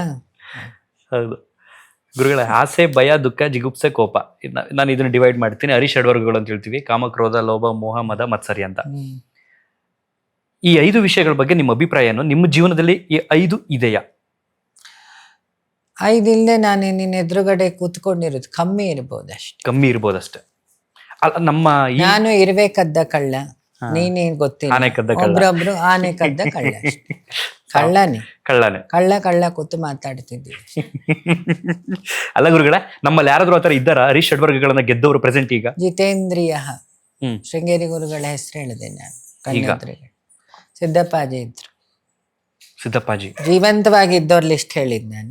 ಇವು ಮಳವಳ್ಳಿ ಸಿದ್ದಪ್ಪಾಜಿ ತಟ್ಟಿಕೆರೆಯಲ್ಲಿ ಇದ್ರಲ್ಲ. ಹಾ ಹಾ ಹಾ ಹಾ. ಜೈನ ಮುನಿಗಳಿದಾರಲ್ಲ ಸುಮಾರು ಜನ ದಿಗಂಬರ ಯೋಗಿಗಳು. ನಾವು ಅವ್ರನ್ನ ಅಹಿಂಸಾ ಧರ್ಮದಲ್ಲಿ ಅವ್ರು ಯಾರಿಗೂ ಈ ತೊಂದರೆ ಕೊಡಲ್ಲ ಅಂತ ಅನ್ಕೊಂಡಿದೀವಿ. ಹರೀಶ್ ಷಡ್ವರ್ಗ ಗೆಲ್ದೆ ಅವ್ರು ಹೇಗೆ ದಿಗಂಬರ ಆಗ್ಲಿಕ್ಕೆ ಸಾಧ್ಯ ಅಲ್ವಾ? ಒಂದು ಆಸೆನಾದ್ರೂ ಇರಲ್ವಾ? ಎಲ್ಲಾ ಯೋಗಿಗಳಿಗೆ ಹೇಳಲ್ಲ, ಒಂದಿಷ್ಟು ಬೆರಳೆಣಿಕೆ ಜೈನ ಸಮುದಾಯದಲ್ಲಿದ್ದ ನಿಜವಾದ ತ್ಯಾಗಿಗಳು ಸನ್ಯಾಸಿಗಳು ಯಾರು ಅಂದ್ರೆ ನಾವು ಹೇಳುದು ದಿಗಂಬರ ಸನ್ಯಾಸಿಗಳು. ಯಾಕೆ? ಜಗತ್ತಲ್ಲಿ 90 ಭಾಗ ಅನ್ನ ನೀರೊಂದು ಬಿಟ್ಟು ಬೇರೆಲ್ಲ ಪರಿತ್ಯಾಗ ಮಾಡಿರ್ತಾರಲ್ಲ. ಮಾನ ಅಪಮಾನ, ವಸ್ತ್ರ, ದುಡ್ಡು, ಚಳಿ ಅಲ್ವಾ? ಸಾಮಾನ್ಯ ಮನುಷ್ಯವೆಲ್ಲ ಗೆಲ್ಲಕ್ಕಾಗಲ್ಲ ಅವ್ರುಗಳೇ. ಸಾಮಾನ್ಯ ಮನುಷ್ಯರು ಅನ್ಕೊಳ್ಳೋದು ಭ್ರಮೆ. ಹ್ಮ್. ಗೆದ್ರೆ ಅವನೇ ಬ್ರಹ್ಮ, ಅಹಂ ಬ್ರಹ್ಮಾಸ್ಮಿ. ನಿನ್ ಪ್ರಶ್ನೆಯಲ್ಲೇ ಉತ್ತರ ಇದೆ. ಏನಾಗ್ಬೋದು ಗೆದ್ರೆ? ಹರೀಶ್ ಷಡ್ವರ್ಗಗಳನ್ನ ಗೆದ್ರೆ ಈಶ್ವರ ಆಗ್ತಾನೆ. ಯಾರು ಎಲ್ಲವನ್ನು ವಶದಲ್ಲಿ ಇಟ್ಕೊಳ್ತಾನೆ ಅವನು ಈಶ್ವರ. ಈ ಲೌಕಿಕ ಜೀವನದಿಂದ ಮುಕ್ತಿ ಸಿಗುತ್ತಾ ಆತನಿಗೆ? ಲೌಕಿಕ ಜೀವನ ಅನ್ನೋದೇನಿಲ್ಲಲ್ಲ. ಲೌಕಿಕ ಅನ್ಕೊಳ್ಳೋದು ದೇಹದ ಜೊತೆಗೆ ಸಂಬಂಧ ಕಲ್ಪಿಸ್ಕೊಳ್ಳೋದು ಸಂಸಾರ. ಅಷ್ಟೇ. ಒಳಗಿರೋ ದಿವ್ಯತೆ ಜೊತೆಗೆ ಸಂಬಂಧ ಕಲ್ಪಿಸ್ಕೊಳ್ಳೋದು ಈಶ್ವರತ್ವ. ನಶ್ವರದ ಜೊತೆಗೆ ಬದುಕುದು ಇದು ನಶ್ವರ ಅಲ್ಲ ಹ್ಮ್. ಅಲ್ವಾ? ನೀನ್ ಇಷ್ಟೆಲ್ಲ ಹಲ್ಲುತ್ತಿ ಹಂಗೆ ಹಿಂಗೆಲ್ಲ ನಾನು ನಿನ್ನನ್ನು ಬಿಟ್ಟಿರಲ್ಲ ಅಂತ ಎಂತ ಲವರ್ಗಳು ಹುಡುಗ ಹುಡುಗಿ ಎಲ್ಲ ಹೇಳಿ ಕೊರೋನಾ ಬಂದಾಗ ಮಾತಾಡೋ ದಮ್ಮ ಇತ್ತ ಎಲ್ಲರಿಗೂ ಔಷಧಿ ಸಿಗೋ ತನಕ. ಹೌದು. ಓಡ್ತಿದ್ರು, ಇವನಿಗೆ ಅವಳ ಮೇಲೆ ಭಯ, ಅವಳಿಗೆ ಇವಳ ಮೇಲೆ ಭಯ, ಇವನಿಗೆ ಉಂಟಾ ಇಲ್ಲ ಅವನಿಗೆ ಉಂಟಾ ಅಂತ. ಇದೇ ರೀಲು. ರಿಯಾಲಿಟಿ ಏನು? ಇನ್ನೊಳಗೆ ಜೀವಶಕ್ತಿಯಾಗಿ ಕೂತಿದ್ದಾನಲ್ಲ ಅವನು ರಿಯಾಲಿಟಿ. ಗುರುಗಳೇ, ಕಲಿಯುಗ ಅಂತ್ಯ ಆಗುತ್ತಾ? ಕಲ್ಕಿ ಬರ್ತಾನ? ಹೇಗಿರುತ್ತೆ? ಒಂದು ಕ್ಯೂರಿಯಾಸಿಟಿ. ಕಲ್ಕಿ ಅಂದ್ರೆ ರೂಪ ಮನುಷ್ಯನ ಚಿಂತನೆ ಕಲ್ಮಶದಿಂದ ಕೂಡಿದೆ. ಭಾಗವತ ಸ್ಪಷ್ಟ ಮಾಡಿ ಹೇಳ್ತದೆ ಕಲಿ ಪ್ರವೇಶ ಆಗಿದ್ದು ಹೇಗೆ. ಪರೀಕ್ಷಿತನ ಕಾಲದಲ್ಲಿ ಪರೀಕ್ಷಿತ ಕತ್ತಿ ಹಿಡ್ಕೊಂಡು ಹೋಗ್ತಾನೆ, ಬರಬೇಡ ನನ್ನ ರಾಜ್ಯಕ್ಕೆ ಅಂತ. ಕಲಿ ಬುದ್ಧಿ ಉಪಯೋಗಿಸ್ತಾನೆ ಕ್ರಿಮಿನಲ್ ಆಗಿ. ನೀನು ರಾಜ, ಕುಸ್ತಿಗೆ ಹೋಗಲ್ಲ, ನೇರ ಅದು ವರ್ಕ್ ಆಗಲ್ಲ ಅಂತ ಗೊತ್ತಾಯ್ತಾ. ನೀನು ರಾಜ, ನನಗೆ ಆಶ್ರಯ ಕೊಡು ಅಂತ. 4 ಜಾಗ ಕೇಳಕ್ಕೂ ಅಂತಾನೆ. ಕರೆಕ್ಟ್ ಕೇಳ್ತಾನೆ. ಚಿನ್ನದಲ್ಲಿ ನಾನು ಸೇರ್ಕೊಳ್ತೀನಿ. ಕಲಿ ಕೇಳಿದ್ದ. ವೇಶ್ಯೆಗಳಿರೋ ಜಾಗ, ವ್ಯಭಿಚಾರ ಎಲ್ಲ ಆಗುತ್ತೆ ಅಲ್ಲಿ ಸೇರ್ತೀನಿ. ಬಾರ್ಡ್ರ್ಗಳಲ್ಲಿ ಸೇರ್ತೀನಿ, ಮಧ್ಯದಲ್ಲಿ ಸೇರ್ತೀನಿ. ಈಗೆಲ್ಲ ದಾಸರಾಗಿರೋದು ಯಾವುದಕ್ಕೆ? ಎಲ್ಲ ಹೊರದೇಶಗಳು ನಡೀತಿರೋದು ಯಾವುದ್ರಲ್ಲಿ? ಪಾರ್ಟಿ, ವ್ಯಭಿಚಾರ, ಟೂರಿಸಂ. ನಾನು ಕಲಿಯುಗ ಯಾಕೆ ಮೆನ್ಷನ್ ಮಾಡಿದೆ ಅಂದ್ರೆ ತಡಿ ಬಂದೆ, ಇದೇ ಕಲ್ಮಶ. ಕಲ್ಮಶದಿಂದ ಕೂಡಿದ ಯುಗ ಕಲಿಯುಗ. ಇದು ರಿಪೇರಿ ಆಗ್ಬೇಕು. ತಾಯಿ ಬೇರು ಸರಿ ಹೋಗ್ಬೇಕು. ಯಾವುದು ಮನುಷ್ಯನ ಜೀವನದಲ್ಲಿ ತಾಯಿ ಬೇರು? ಅವನ ಚಿಂತನೆ, ಆಲೋಚನೆ. ವ್ಯಕ್ತಿ ಆಗೋದು ಯಾವಾಗ? ಅವನು ತತ್ವವನ್ನು ತಿಳಿದ್ರೆ ಅವನು ವ್ಯಕ್ತಿತ್ವ ಆಗುತ್ತೆ. ಇಲ್ಲ ಅವ ಬರೀ ವ್ಯಕ್ತಿಯಾಗಿ ಉಳಿತಾನೆ. ಈಗ ತತ್ವ ಚಿಂತನೆ ಆಗ್ಬೇಕು ಅಲ್ವಾ? ಹೌದು, ಅಷ್ಟೇ. ನಾನು ಯಾಕೆ ಪ್ರಶ್ನೆ ಕೇಳಿದೆ ಅಂದ್ರೆ ಇತ್ತೀಚೆಗೆ ನಡೆದಂತ ಒಂದು 3-4 ಇನ್ಸಿಡೆಂಟ್ಗಳು ಜಸ್ಟ್ 1 ತಿಂಗಳ ಅಂತರದಲ್ಲಿ ನಡೆದಿರೋದು. ಉತ್ತರ ಪ್ರದೇಶದಲ್ಲಿ ಒಂದು ಘಟನೆ ನಡೆಯುತ್ತೆ. ಚಿಕ್ಕ ಮಗುನ 1.5 ವರ್ಷದ ಮಗುನ. ಈಗ ಯಾರಿಗೆ ಮನುಷ್ಯತ್ವ ಇದೆ? 1.5 ವರ್ಷದ ಮನೆ ಅಲ್ಲಿಗೆಲ್ಲ ಹೋಗ್ಬೇಡಣ್ಣ. ಹೆತ್ತು ತಂದೆ ತಾಯಿನ ವೃದ್ಧಾಶ್ರಮಕ್ಕೆ ಹಾಕಿದವ್ರು ಎಷ್ಟು ಜನ ಇದ್ದಾರೆ? ಮಕ್ಕಳನ್ನು ಬೋರ್ ಹೊಡೆದು ಬೋರ್ಡಿಂಗಿಗೆ ಸೇರಿಸ್ತವ್ರು ಎಷ್ಟು ಜನ ಇದ್ದಾರೆ? ಇದನ್ನ ಒಂದ್ಸಲಿ ಕೊಂದಿದ್ದು ಅವ್ರನ್ನ ಜೀವನ ಪರ್ಯಂತ ಕೊಲ್ಲೋರು ಬೆಂಗಳೂರಲ್ಲಿಲ್ಲ. ಅಲ್ಲ, ಅದನ್ನ ಗಮನಿಸಿದ್ದೀವಿ. ಬಟ್ ಸಮಾಜದಲ್ಲಿ ಕೆಟ್ಟ ತಂದೆ ಇರ್ಬೋದು, ಕೆಟ್ಟ ತಾಯಿ ಇರಲ್ಲ ಅನ್ನುವಂಥ ಒಂದು ಮಾತಿತ್ತು. ಬಟ್ ಈ ಮೊನ್ನೆ ನಡೆದಂತ 3 ಇನ್ಸಿಡೆಂಟ್ಗಳು ಕೂಡ ಕೆಟ್ಟ ತಾಯಿಯೂ ಇದ್ದಾರೆ ಅನ್ನುವಂಥದ್ದನ್ನ ಸೂಚಿಸ್ತಾ ಇದ್ದಾರೆ. ತಾಯಿ ತನ ಅನ್ನೋದು ತಿಳಿದೇ ಇರೋಳು ತಾಯಿ ಅಲ್ಲ. ಅದಕ್ಕೆ ಹೇಳಿದ್ ಬಂಜೆ ಅಂದ್ರೆ ಅರ್ಥ ಏನು? ಮಕ್ಳು ಹೆರ್ದಿದ್ದವಳಲ್ಲ, ಮಕ್ಕಳು ಸಾಕ್ಲಿಕ್ಕೆ ಗೊತ್ತಿಲ್ದವಳು, ಮಕ್ಕಳ ಸಾಕ್ಲಿಕ್ಕೆ ಯೋಗ್ಯತೆ ಇಲ್ದಿದ್ದವಳು. ನಾನು ಏರ್ಪೋರ್ಟ್ ಅಲ್ಲಿ ಸುಮಾರು ತಾಯಂದ್ರನ್ನ ನೋಡ್ತಿದ್ದೆ. ನೋಡು, ಒಬ್ಬ ತುಂಬಾ ಡಿಪ್ರೆಸ್ ಆದಾಗ, ಹಿಂದೆ ನೀವೆಲ್ಲ ಬೇಜಾರಾದ್ರೆ ಸಣ್ಣಲ್ಲಿ ತಾಯಿ ತೊಡೆ ಮೇಲೆ ಹೋಗಿ ಮಲ್ಗಿಸೋಳು. ಈಗ ಒಂದು ಮಗುವನ್ನು, ಈಗ ನಿನ್ ಮಗು ಇದೆ, ನಿಮ್ಮ ಮನೆಯೊಳಗೆ ತಟ್ಟಿ ಮಲಗಿಸ್ತಾಳೆ. ಏನಂತ ಹೇಳ್ತಾಳೆ? ನಾದ ಓಂ ಅಂತಾನೆ ಹೇಳೋದು. ನೋಡ್ಬೇಕಾರ ತಟ್ಟುದೆ ಓಂ ಅನ್ನೋದೇ ಆ ನಾದದಲ್ಲೇ ತಟ್ಟುದು. ಅದು ಓ ಆಗಿದ್ದಷ್ಟೇ, ಒರಿಜಿನಲಿ ಅದು ಓ. ಅಮ್ಮ ಹೇಗೆ ತಟ್ತಾಳೆ? ಯಾವ ಡಿಪ್ರೆಷನ್ ಮಾತ್ರೆ ಇಲ್ಲದೆ ತಾಯಿ ಮಗು ನಿದ್ದೆಗೆ ಹೋಗ್ತದೆ ಅಲ್ವಾ? ಹಾಂ, ಆ ತಾಯಿ ಬೇರೆ ನೆಟ್ಟಿಗಿಲ್ದಿದ್ದಾಗ ನಮ್ಮಲ್ಲಿರೋ ತಾಯಿ ಬೇರೆ ಮನುಷ್ಯನಲ್ಲಿ ಚಿಂತನೆ. ನಿಜವಾದ ತಾಯಿ ಇಡೀ ದೇಶದ ಗಿಡಕ್ಕೆ ಹೇಗೆ ತಾಯಿ ಬೇರೋ ಮನೆಗೆ ತಾಯಿ ಅಂದರೆ ಅವಳ ಶಕ್ತಿ, ಅವಳು ಕನ್ಸ್ಟ್ರಕ್ಟಿವ್ ಆಗಿದ್ದರೆ ದೇಶ ಉಳಿಯುತ್ತೆ. ಇಂದಿರಾ ಗಾಂಧಿ ಒಂದು ಸಾಕ್ಷಿ. ಅವಳು ಡಿಸ್ಟ್ರಕ್ಟಿವ್ ಆಗಿ ನಿಂತರೆ ದೇಶ ಹಾಳಾಗ್ತದೆ. ಹೌದು. ಈಗಿನ ಮುಖ್ಯಮಂತ್ರಿಗಳು 4 ವರ್ಷದ ಹಿಂದೆ ಹಳ್ಳಿಗೆ ಮದುವೆ ಇನ್ವಿಟೇಷನ್ ಕೊಡ್ಲಿಕ್ಕೆ ಬಂದ ಕಾಲ, ಅವಾಗ ನಾವೊಂದು ಎಥಿಕ್ಸಿಗೆ ಎಷ್ಟು ತಾಕತ್ತಿದೆ ಅಂತ ನಾವೊಂದು ಮಾತು ಹೇಳಿತ್ತವ್ರಿಗೆ. ಈ ಕಾಂಗ್ರೆಸ್ಸನ್ನು ಕಟ್ಟಿದವರು ಗಾಂಧೀಜಿ, ನ್ಯಾಷನಲ್ ಕಾಂಗ್ರೆಸ್ ಮೈನ್ ರೋಲ್ ಅವರದೇ ಇದ್ದಿತ್ತದೆ. ಅವರು ಮಾಡಿದ್ದು ಪಾದಯಾತ್ರೆ, ವಾಪಸ್ ಅದನ್ನೇ ಮಾಡಿ ಇಟ್ ವಿಲ್ ಹೆಲ್ಪ್ಸ್. ಯಾಕೆ ಇಲ್ಲೊಂದು ದೊಡ್ಡ ಲಾಜಿಕ್ ಇದೆ ಪವಾಡ ಅಲ್ಲ. ನಾವು ಜನರ ಹತ್ರ ಹೋದಾಗ ಜನ ನಮಗೆ ಹತ್ರ ಆಗ್ತಾರೆ ಅಲ್ವಾ? ನಾನು ಹೆಲಿಕಾಪ್ಟ್ರಲ್ಲಿ ಕೂತು ವೀಕ್ಷಿಸಿದರೆ ಸ್ಟಾಲಿನ್ ಮಾಡಿದ ಫಾಲ್ಟ್ ಅದು, ಜನಕ್ಕೆ ಹತ್ರ ಆಗಲ್ಲ ನವಾಗ. ಹಾಗಾಗಿ ಇನ್ನೊಂದು ಖುಷಿ ಆಯ್ತು. ಈಗ ನೀವು CM ಬಗ್ಗೆ ಮೊನ್ನೆ ಒಂದು ಅನೌನ್ಸ್ಮೆಂಟ್ ಮಾಡಿದ್ರು, ಯಾರು ₹1 ತಗೊಂಡ್ರು MLAಗಳು ಫೋನ್ ಮಾಡಿ ಅಂತ. ಅವ್ರು ಬದಲಾಗ್ತಾರೋ ಬಿಡ್ತಾರೋ, ಟಿಕೆಟ್ ಸಿಗಲ್ಲ ಅನ್ನೋ ಒಂದು ಭಯ ಆದ್ರೆ ಇರುತ್ತೆ ಅವ್ರಿಗೆ. ಯಾಕೆ ಎಲ್ಲರಿಗೂ ಗೊತ್ತು DK doesn't do any drama. ನನ್ಗನ್ಸುತ್ತೆ 2 ವರ್ಷ ಅದನ್ನ ಮಾಡಿ 5 ವರ್ಷ ಮತ್ತೆ ಅಧಿಕಾರ ತಗೊಳ್ಳುವಂತ ಪ್ರಯತ್ನ ಇರಬಹುದು. ನೋಡು, ಕೆಲಸ ಮಾಡಿ ಅಧಿಕಾರ ಕೇಳಿದ್ರೆ ತಪ್ಪಲ್ವಲ್ಲ? ತಪ್ಪಲ್ಲ. ಉಳಿದ MLAಗಳು ಯಾಕೆ DKಗೆ ಹೆದರ್ತಾರೆ ಅಂದರೆ ಹಿ ಡಸಂಟ್ ಡೂ ಡ್ರಾಮಾ. ಹೇಳಿದ್ರೆ ಹೇಳ್ದ ಹಾಗೆ ಅಂತ ನಾನು ನೋಡಿದ್ದು 13 ವರ್ಷದಿಂದ ಖಡಕ್, ಒಪ್ಪಿದ್ರೆ ಒಪ್ಪದ ಹಾಗೆ. ಈಗ ಯಾರು ಎಲ್ಲರಿಗೂ ಗುರು ಭಕ್ತಿ ಇದೆ, ಎಲ್ಲರಿಗೂ ಗುರುಗಳಿದ್ದಾರೆ, ತಾನೊಂದು ದೊಡ್ಡ ಸ್ಥಾನಕ್ಕೆ ಹೋಗ್ತಾನು ಅವ್ರ ಗುರುಗಳ ಫೋಟೋಕ್ಕೆ ಫಸ್ಟ್ ಹೋಗಿ ಮರ್ತು ವಾಪಸ್ ಬಂದು ಹೂ ಹಾಕಿ ನಮಸ್ಕಾರ ಮಾಡಿ. ಹೌದು. ಸುಮಾರು ಜನ ಗುರು ಭಕ್ತಿ ಭಾಷಣ ಮಾಡ್ತಾರೆ, ಪಬ್ಲಿಕ್ಕಲ್ಲಿ ಅದನ್ನು ಒಪ್ಪಲಿಕ್ಕೆ ರೆಡಿ ಇದ್ದಾರೆ. ಅದು ಗುರು ಭಕ್ತಿಯ ತುಂಬಾ ಮುಖ್ಯ ಆಗಿರುತ್ತದೆ.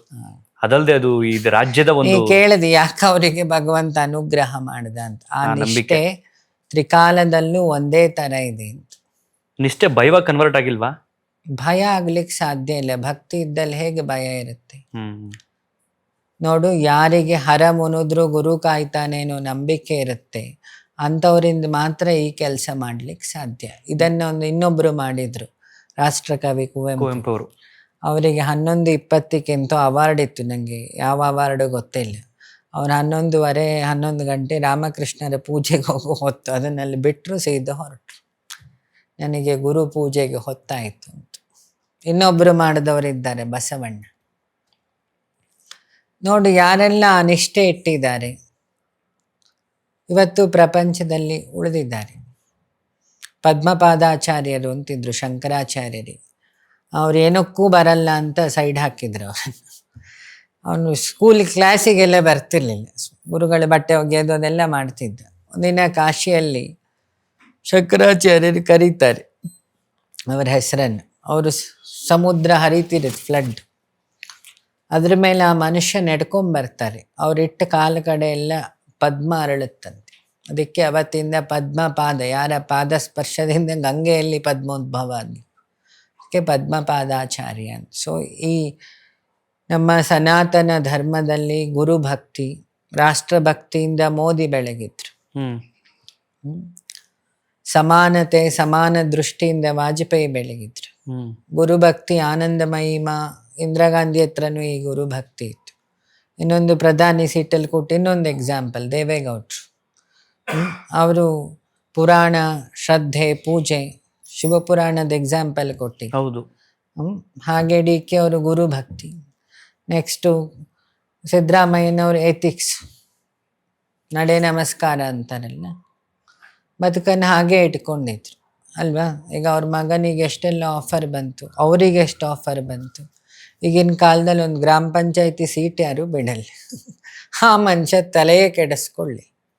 ಅಲ್ಲ, ಅವ್ರಿಗೆ ಆಫರ್ ಕೊಡ್ಲೇಬೇಕಲ್ಲ ಈ ಸಂದರ್ಭದಲ್ಲಿ. ಕೊಟ್ರು ತಗೊಳ್ಳದೇ ಇರ್ತೀವಿ. ಈಗ ನೀನೇ ಆದ್ರೆ ತಗೊಳ್ದೇ ಇರ್ತೀನಪ್ಪ, ತಗೊಳ್ತೀನಿ. ನಾಳೆ ರೆಡಿ ಅಂತಿ. ಬಟ್ ಅದು ಅವ್ರಿಗೆ ಅವಶ್ಯಕತೆ ಇರ್ಲಿಲ್ಲ ಅಂತ ಅನ್ಸುತ್ತೆ. ನೋಡು, ಒಬ್ಬ ಎಥಿಕ್ಸಿಗೆ ಜೀವನ ನಡೆಸ್ತವನಿಗೆ ಅದ್ ಸಾಕು ಅನ್ಸುತ್ತೆ. ಬೇಡ ಈಗ ನಂಗೆ ಚಿನ್ನ ಬಿಟ್ಟಿದ್ದೀನಿ, ನಾನು ಪ್ರತಿಜ್ಞೆ ಮಾಡಿದ್ದೀನಿ. ಚಿನ್ನ ವೈಯಕ್ತಿಕವಾಗಿ ಹಣ ಎಣಿಸೋದಿಲ್ಲ, ಚಿನ್ನ ಹಣ ಜೋಬಲ್ಲಿ ಇಟ್ಕೊಳ್ತದೆ ಯಾರಿಗಾರು ಕೊಡ್ಲಿಕ್ಕೆ. ಹಾ ಕೌಂಟ್ ಮಾಡ್ಲಿಕ್ಕೆ ಹೋಗಲ್ಲ, ಜಾತಿ ಹೇಳಲ್ಲ, ಚಿನ್ನ ಧರಿಸಲ್ಲ, ಹಣ ಎಣಿಸಲ್ಲ. ಅದು ಚಿನ್ನ ಧರಿಸಿದ್ರೆ ಸ್ಕಿನ್ ಎಲ್ಲ ಕಿತ್ತೋಗ್ಲಿಕ್ಕೆ ಶುರುವಾಗುತ್ತೆ. ಹಣ ಎಣಿಸಿದಿನ ಒಮ್ಮಿಟ್ಟೆನೆ. ತಿರುಪತಿಯಲ್ಲಿ ನಾವು ಮಾಡಿದ ಪ್ರತಿಜ್ಞೆ. ಯಾವಾಗ ಮಾಡಿದ ಗುರುಗಳಿದು ಪ್ರತಿಜ್ಞೆ? ಒಂದು 10-11 ವರ್ಷ ಆಯ್ತು. ಏನ್ ಕಾರಣ? ಮನಸ್ಸಿಗೆ ಬಂದಿದೆ ಅಲ್ಲ ಮನುಷ್ಯನ ಹಾಳು ಮಾಡೋದು. ನೋಡು, ಸಂಬಂಧಗಳು ಹಾಳಾಗೋದು ಯಾವುದರಿಂದ? ಸಂಪತ್ತಿಂದ, ಹಣದಿಂದ, ಆಸ್ತಿಯಿಂದ. ಅದು ಬೇಕು, ಅದೇ ಜೀವನ ಅಲ್ಲ. ಬೇಕು ಅಷ್ಟೇ. ಅದು ನೀವು ಪ್ರತಿಜ್ಞೆ ಮಾಡಿದ್ದಕ್ಕೆ ಏನಾದ್ರು ಪ್ರಭಾವವಾದಂತ ಪರಿಣಾಮ ಬೀರಿರ್ಬೇಕಲ್ಲ ನಿಮಗೆ? ನಿಮ್ಮನ್ನೆಲ್ಲ ಶುದ್ಧ ಹಿಡನ್ ಅಜೆಂಡಾ ಇಲ್ಲದೆ ಮಾತಾಡ್ಸೋ ಪ್ರಭಾವ ಬೀರ್ತು. ಸತ್ಯ ಹೇಳೋ ಧೈರ್ಯ ಬಂತು. ಭಗವಂತ ಒಣಗಿದ್ದು ಜೀವನವನ್ನೇ ಹಿಂಡುತ್ತೆ ಅಂದಮೇಲೆ ಆ ಒಣಗಿದ್ದ ಕಾಗದಕ್ಕೆ ಯಾಕಷ್ಟು ಬೆಲೆ ಕೊಡಬೇಕು? ಅದು ಒಣಗಿದ್ದ ಕಾಗದ, ಇದು ಹೊಳೆಯೋ ವಸ್ತು. ಇದಕ್ಕೋಸ್ಕರ ಅಲ್ಲ ಯಾವುದೋ ವಯಸ್ಸಾದವರನ್ನ ಫ್ಲ್ಯಾಟಿಗೆ ಹೋಗಿ ಕುಲ್ಲೋದು. ಇದಕ್ಕೋಸ್ಕರ ಅಲ್ಲ ಅಧಿಕಾರಿಗಳು ಕೂತು ಧರ್ಮ ತಪ್ತಾ ಇರೋದು. ಇದಕ್ಕೋಸ್ಕರ ಅಲ್ಲ ರಾಜಕಾರಣಿಗಳು ಇಡೀ ಜೀವನವನ್ನೇ ಪಣ ಇಟ್ಟಿರೋದು. ಭಗವಂತ ದೊಡ್ಡವನು, ಅವನ ಸೃಷ್ಟಿಯಲ್ಲಿರೋ ಈ ಹೊಳೆಯೋ ವಸ್ತು ದೊಡ್ಡದು. ಇದು ಪ್ರಭಾವ. ಜೀವನ ಪ್ರತಿಜ್ಞೆ ಆದರೆ ಹೀಗೆಲ್ಲ ಆಗ್ತದೆ. ಜಾತಿ ಹೇಳೋದು ಇಲ್ಲ, ನಾನು ಕೇಳೋದು ಇಲ್ಲ, ನಂಗೆ ಅದರ ಅವಶ್ಯಕತೆ ಇಲ್ಲ. If you want, take my knowledge, not my form and not my caste, because these both are waste. ಆಯ್ತು. ಗುರುಗಳೇ, ಏನೇನು ಪ್ರತಿಜ್ಞೆ ಮಾಡಿದ್ರಿ ನೀವು ಇದರ ಜೊತೆಗೆ? ನಾನು 4 ಪ್ರತಿಜ್ಞೆಗಳನ್ನು ಮಾಡಿ ಆಶ್ರಮ, ಒಂದು ಜಾತಿ ಹೇಳಲ್ಲ, ಇನ್ನೊಂದು ಹಣ. ಜಾತಿ ಹೇಳಲ್ಲ ಅಂತಂದ್ರೆ ನೀವ್ ಹೇಳಲ್ಲ ಅಂತ ಅಥವಾ ಬಂದವ್ರು ಕೇಳಲ್ಲ ಅಂತ? ಯಾರಿಗೂ ನಾನು ಜಾತಿ ಕೇಳಕ್ಕೂ ಹೋಗಲ್ಲ, ಹೇಳಕ್ಕೂ. ನಮ್ಮ ಆಶ್ರಮದಲ್ಲಿ ರೂಲ್ ಅದು. ಸರ್ವ ಯಾರೇ ಬಂದ್ರು ಆಶ್ರಮದಲ್ಲಿ ಗರ್ಭಗುಡಿ ಇಡುವುದಿಲ್ಲ. ಸರಿ. ಆಶ್ರಮದಲ್ಲಿ ಜಾತಿ ಹೇಳಲ್ಲ. ಜ್ಞಾನವನ್ನ ಜಾತಿ ನೋಡಿ ಯಾರಿಗೂ ಹಂಚಲ್ಲ. ಗರ್ಭಗುಡಿ ಮೀನ್ಸ್ ಅಂದ್ರೆ ಈಗ ಪುರೋಹಿತರು ಹೋಗ್ಬೇಕು, ಪೂಜಾರಿನೇ ಮಾಡ್ಬೇಕು? ಆಶ್ರಮದಲ್ಲಿ ಎಲ್ಲಿದ್ದಾರೆ? ಅಲ್ಲ, ಆ ತರ ಗರ್ಭಗುಡಿ ನೀವು ಹೇಳ್ತಿರೋದು? ನಮ್ಮ ಆಶ್ರಮದಲ್ಲಿ ಪೂಜೆ ಮಾಡೋರೆಲ್ಲರೂ ಎಲ್ಲ ಕ್ಯಾಸ್ಟ್ ಅವ್ರು. ನಂಗೂ ಇವತ್ತು ಅವ್ರು ಯಾವ ಕ್ಯಾಸ್ಟ್ ಗೊತ್ತಿಲ್ಲ. ಎಲ್ಲರೂ ಮಾಡ್ತಾರೆ. ಹೌದು, ನಾನು ನೋಡಿದ್ದೀನಿ ಅಲ್ಲಿ ಕೂತ್ಕೊಂಡು. ಲಿಂಗದ ಹತ್ರನೂ ಮಾಡ್ತಿರ್ತಾರೆ. ಆಂಜನೇಯನಿಗೂ ಈ ಬೆಳಕಿಗೆ ಜಾತಿ ಉಂಟಾ? ಇಲ್ಲ. ಅದೇ ಅಲ್ಲ ದೇವರಂದ್ರೆ. ಇದೆಲ್ಲ ಸೃಷ್ಟಿ ಮಾಡಿದ ಮನುಷ್ಯ ಯಾರು ಮೂಲ ಹಾಗಾದ್ರೆ? ಅವನೇನಾರು ಒಂದು ಹಿಡನ್ ಅಜೆಂಡಾ ಇಟ್ಕೊಂಡೆ ಅವ ಮಾಡಿರ್ತಾನೆ. ಅದನ್ನ ಪಾಲಿಸಿದೀವಲ್ಲ ನಾವು, ಅಲ್ಲಿ ತನಕ ಒಳ್ಳೇದು ಬಹುಶಃ ಇಲ್ಲಿ ತನಕ ಬರ್ತಿರ್ಲಿಲ್ಲ ಅನ್ಸುತ್ತೆ. ನೋಡು, ಜಗತ್ತಲ್ಲಿ ಟ್ರೋಲ್ ಬೇಗ ಜನ ನೋಡೋದು ಯಾವ್ದನ್ನ? ನ್ಯೂಸ್ ಅಲ್ಲಿ ಕೆಟ್ಟದನ್ನ, ಕೊಲೆ, ಕೇಸು, ರೇಪು. 10 ಸಲ ಶೇರ್ ಮಾಡೋದು ಯಾವ್ದಾದ್ರೆ ಅಂತವನ್ನೇ. ನೀವ್ ಯಾವ್ದಾದ್ರು ಕೃಷಿದು ಇಂಪಾರ್ಟೆಂಟ್ ಎಲ್ಲ ಶೇರ್ ಮಾಡ್ತೀರಾ? ನೋಡಲ್ಲ. ಹಾಗಾದ್ರೆ ನಮ್ಮ ಮನುಷ್ಯನ ಮನಸ್ಥಿತಿ ಯಾವ ಮಟ್ಟಕ್ಕೆ ಹೋಗಿರ್ಬೋದು? ಲೆವೆಲ್ ಕೀಳು ಮಟ್ಟಕ್ಕೆ ಹೋಗಿರ್ಬೋದು. ದೇವರಿಗೆ ಯಾವ ಕಾರಣಕ್ಕೂ ಜಾತಿ ಇಲ್ಲಲ್ಲ? ಬೆಳಕಿಗೆ ಇದೇ ಕೇಳಿದೆ, ಇದೇ ದೇವರು. ಕೆಲವೊಂದು ದೇವಸ್ಥಾನಗಳಿಗೆ ಇಂಥವ್ರಿಗೆ ಪ್ರವೇಶ ಇಲ್ಲ. ದೇವರು ಎಲ್ಲಾರು ಬಂದು ಅಥೆಂಟಿಕ್ ಆಗಿ ಬರ್ಕೊಟ್ಟಿದ್ದಾನೆ. ಒಂದೇ ಪ್ರಶ್ನೆ ನಂದು, ದೇವಸ್ಥಾನಗಳಲ್ಲಿ ದೇವರು ಅಥೆಂಟಿಕ್ ಆಗಿ ಬರ್ದಿಟ್ಟಿದ್ದಾನೆ ಅಂತ? ಇಲ್ಲ. ಅಷ್ಟು ಸಾಕು. ಸೊ ನೀವು ಹೇಳಿದ್ದು ಜಾತಿ. ಚಂದ ನಿನ್ನ ಹೆಸರು ಹೇಳಿ ನಿನ್ನ ಫೋಟೋ ಇಡ್ತೀನಪ್ಪ ನಾಳೆ, ನೀನೇ ದೇವರಂತ ಅನ್ಕೋ. ನೀನು ಎಲ್ಲೋ ಹೊರದೇಶಕ್ಕೆ ಹೋದ್ಯೋ ಅಥವಾ ನೀನು ಹಿಮಾಲಯಕ್ಕೆ ತಪಸ್ಸಿಗೆ ಹೊರಟೆ, ಬರಲ್ಲ ಅಂತ ಹೇಳಿ ಹೋಗಿರ್ತಿ. ನಾನೊಂದು ನಿಂಗೆ 4 ಫೋಟೋ ಇಟ್ಟು ದೇವಸ್ಥಾನ ಮಾಡ್ತೀನಿ. ಚಂದನಿಗೆ ಇದಿಷ್ಟ ಅಂತ ಒಂದು ಹರಕೆ ಮಾಡ್ತೀನಿ. ಚಂದನಿಗೆ ಈ ಪೂಜೆ ಮಾಡಿದರೆ ಇಷ್ಟ, ಚಂದನಿಗೆ ಈ ನೈವೇದ್ಯನೇ ಇಷ್ಟ, ಚಂದನಿಗೆ ಅಗರಬತ್ತಿ ಇದೇ ಅಂಗಡಿಯಲ್ಲೇ ತಗೊಳ್ಬೇಕು, ಚಂದನಿಗೆ ಲಿಂಬೆಹಣ್ಣು ಹಾರ ಅಂದ್ರೆ ಇಷ್ಟ, ಅದು ಪಕ್ಕದ ಅಂಗಡಿ ಈ ಅಂಗಡಿಯಲ್ಲೇ ತಗೊಳ್ಬೇಕು, ಈ ಬಾಟ್ಲು ನೀರೇ ಅಲ್ಲಿಗೆ ಹಾಕಬೇಕು. ಯಾವ ದೇವರು ಹೇಳಿದ್ದಾರೆ? ನಾನ್ ಮಾಡ್ಕೊಂಡಿರೋದಷ್ಟೇ. ಅದನ್ನ ನೀನು ಮಾಡಿದ್ದಲ್ಲ, ನಿನ್ನನ್ನು ಇಟ್ಕೊಂಡು ಆಡ್ಬೇಕು ಅಂತ ಹೊರಟಿರೋ ನಾನು ಮಾಡ್ತಾ ಇರೋ ಬಿಸ್ನೆಸ್ ಮಾಡ್ಕೊಂಡು ಇಷ್ಟೇ.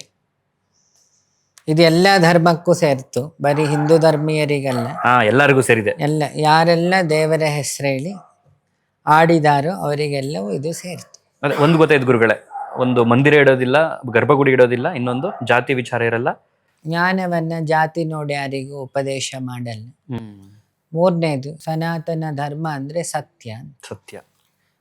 ಇನ್ನೊಂದು ಕಾಸು ಎಣಿಸೋದಿಲ್ಲ, ಚಿನ್ನ ಹಾಕೋದಿಲ್ಲ, ಚಿನ್ನ ಧರಿಸಲ್ಲ. ಮುಗೀತು. ಇದು ನನ್ನ ಪ್ರತಿಜ್ಞೆ, ನನಗೋಸ್ಕರ, ನನ್ನ ಪ್ಯೂರಿಫಿಕೇಶನ್.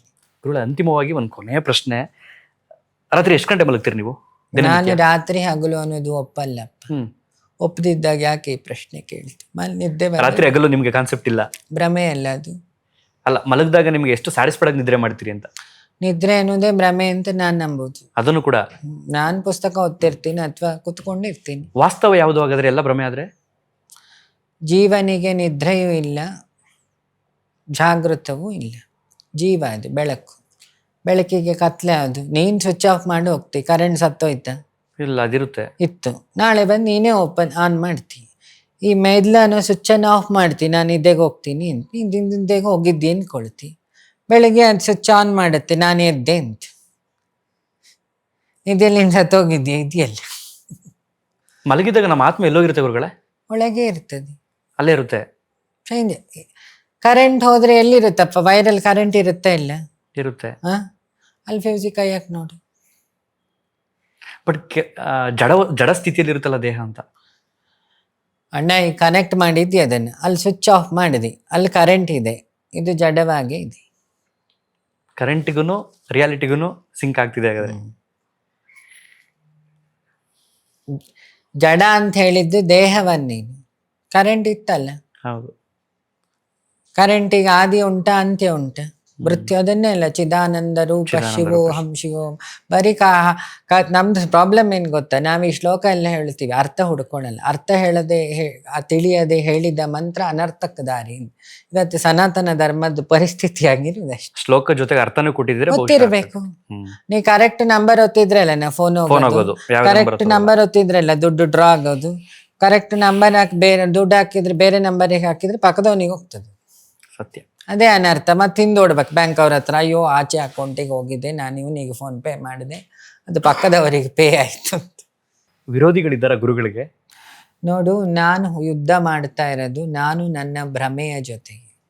ನಂಗೆ ಕಮೆಂಟು ಕಾಂಪ್ಲಿಮೆಂಟ್ ಅವ್ರ ಜೊತೆಗೆ ಯುದ್ಧ ಮಾಡಕ್ಕೆ ನಂಗೆ ಪುರ್ಸೊತ್ತೇ ಇಲ್ಲ, ನಂಗೆ ಅಂದರೆ ಅವಶ್ಯಕತೆನೂ ಇಲ್ಲ. ಗುರುಗಳು ಕೊಟ್ಟು ಕೆಲಸ ಮಾಡಿ ಹೋಗಿ ಅವನನ್ನು ಎಲ್ಲಿಂದ ಬಂದೆ ಕೂಡವನನ್ನು ಕೂಡ್ಕೊಂಡ್ರಾಯ್ತು ಅಂತ ಹೊರಟವ್ ನಾನು.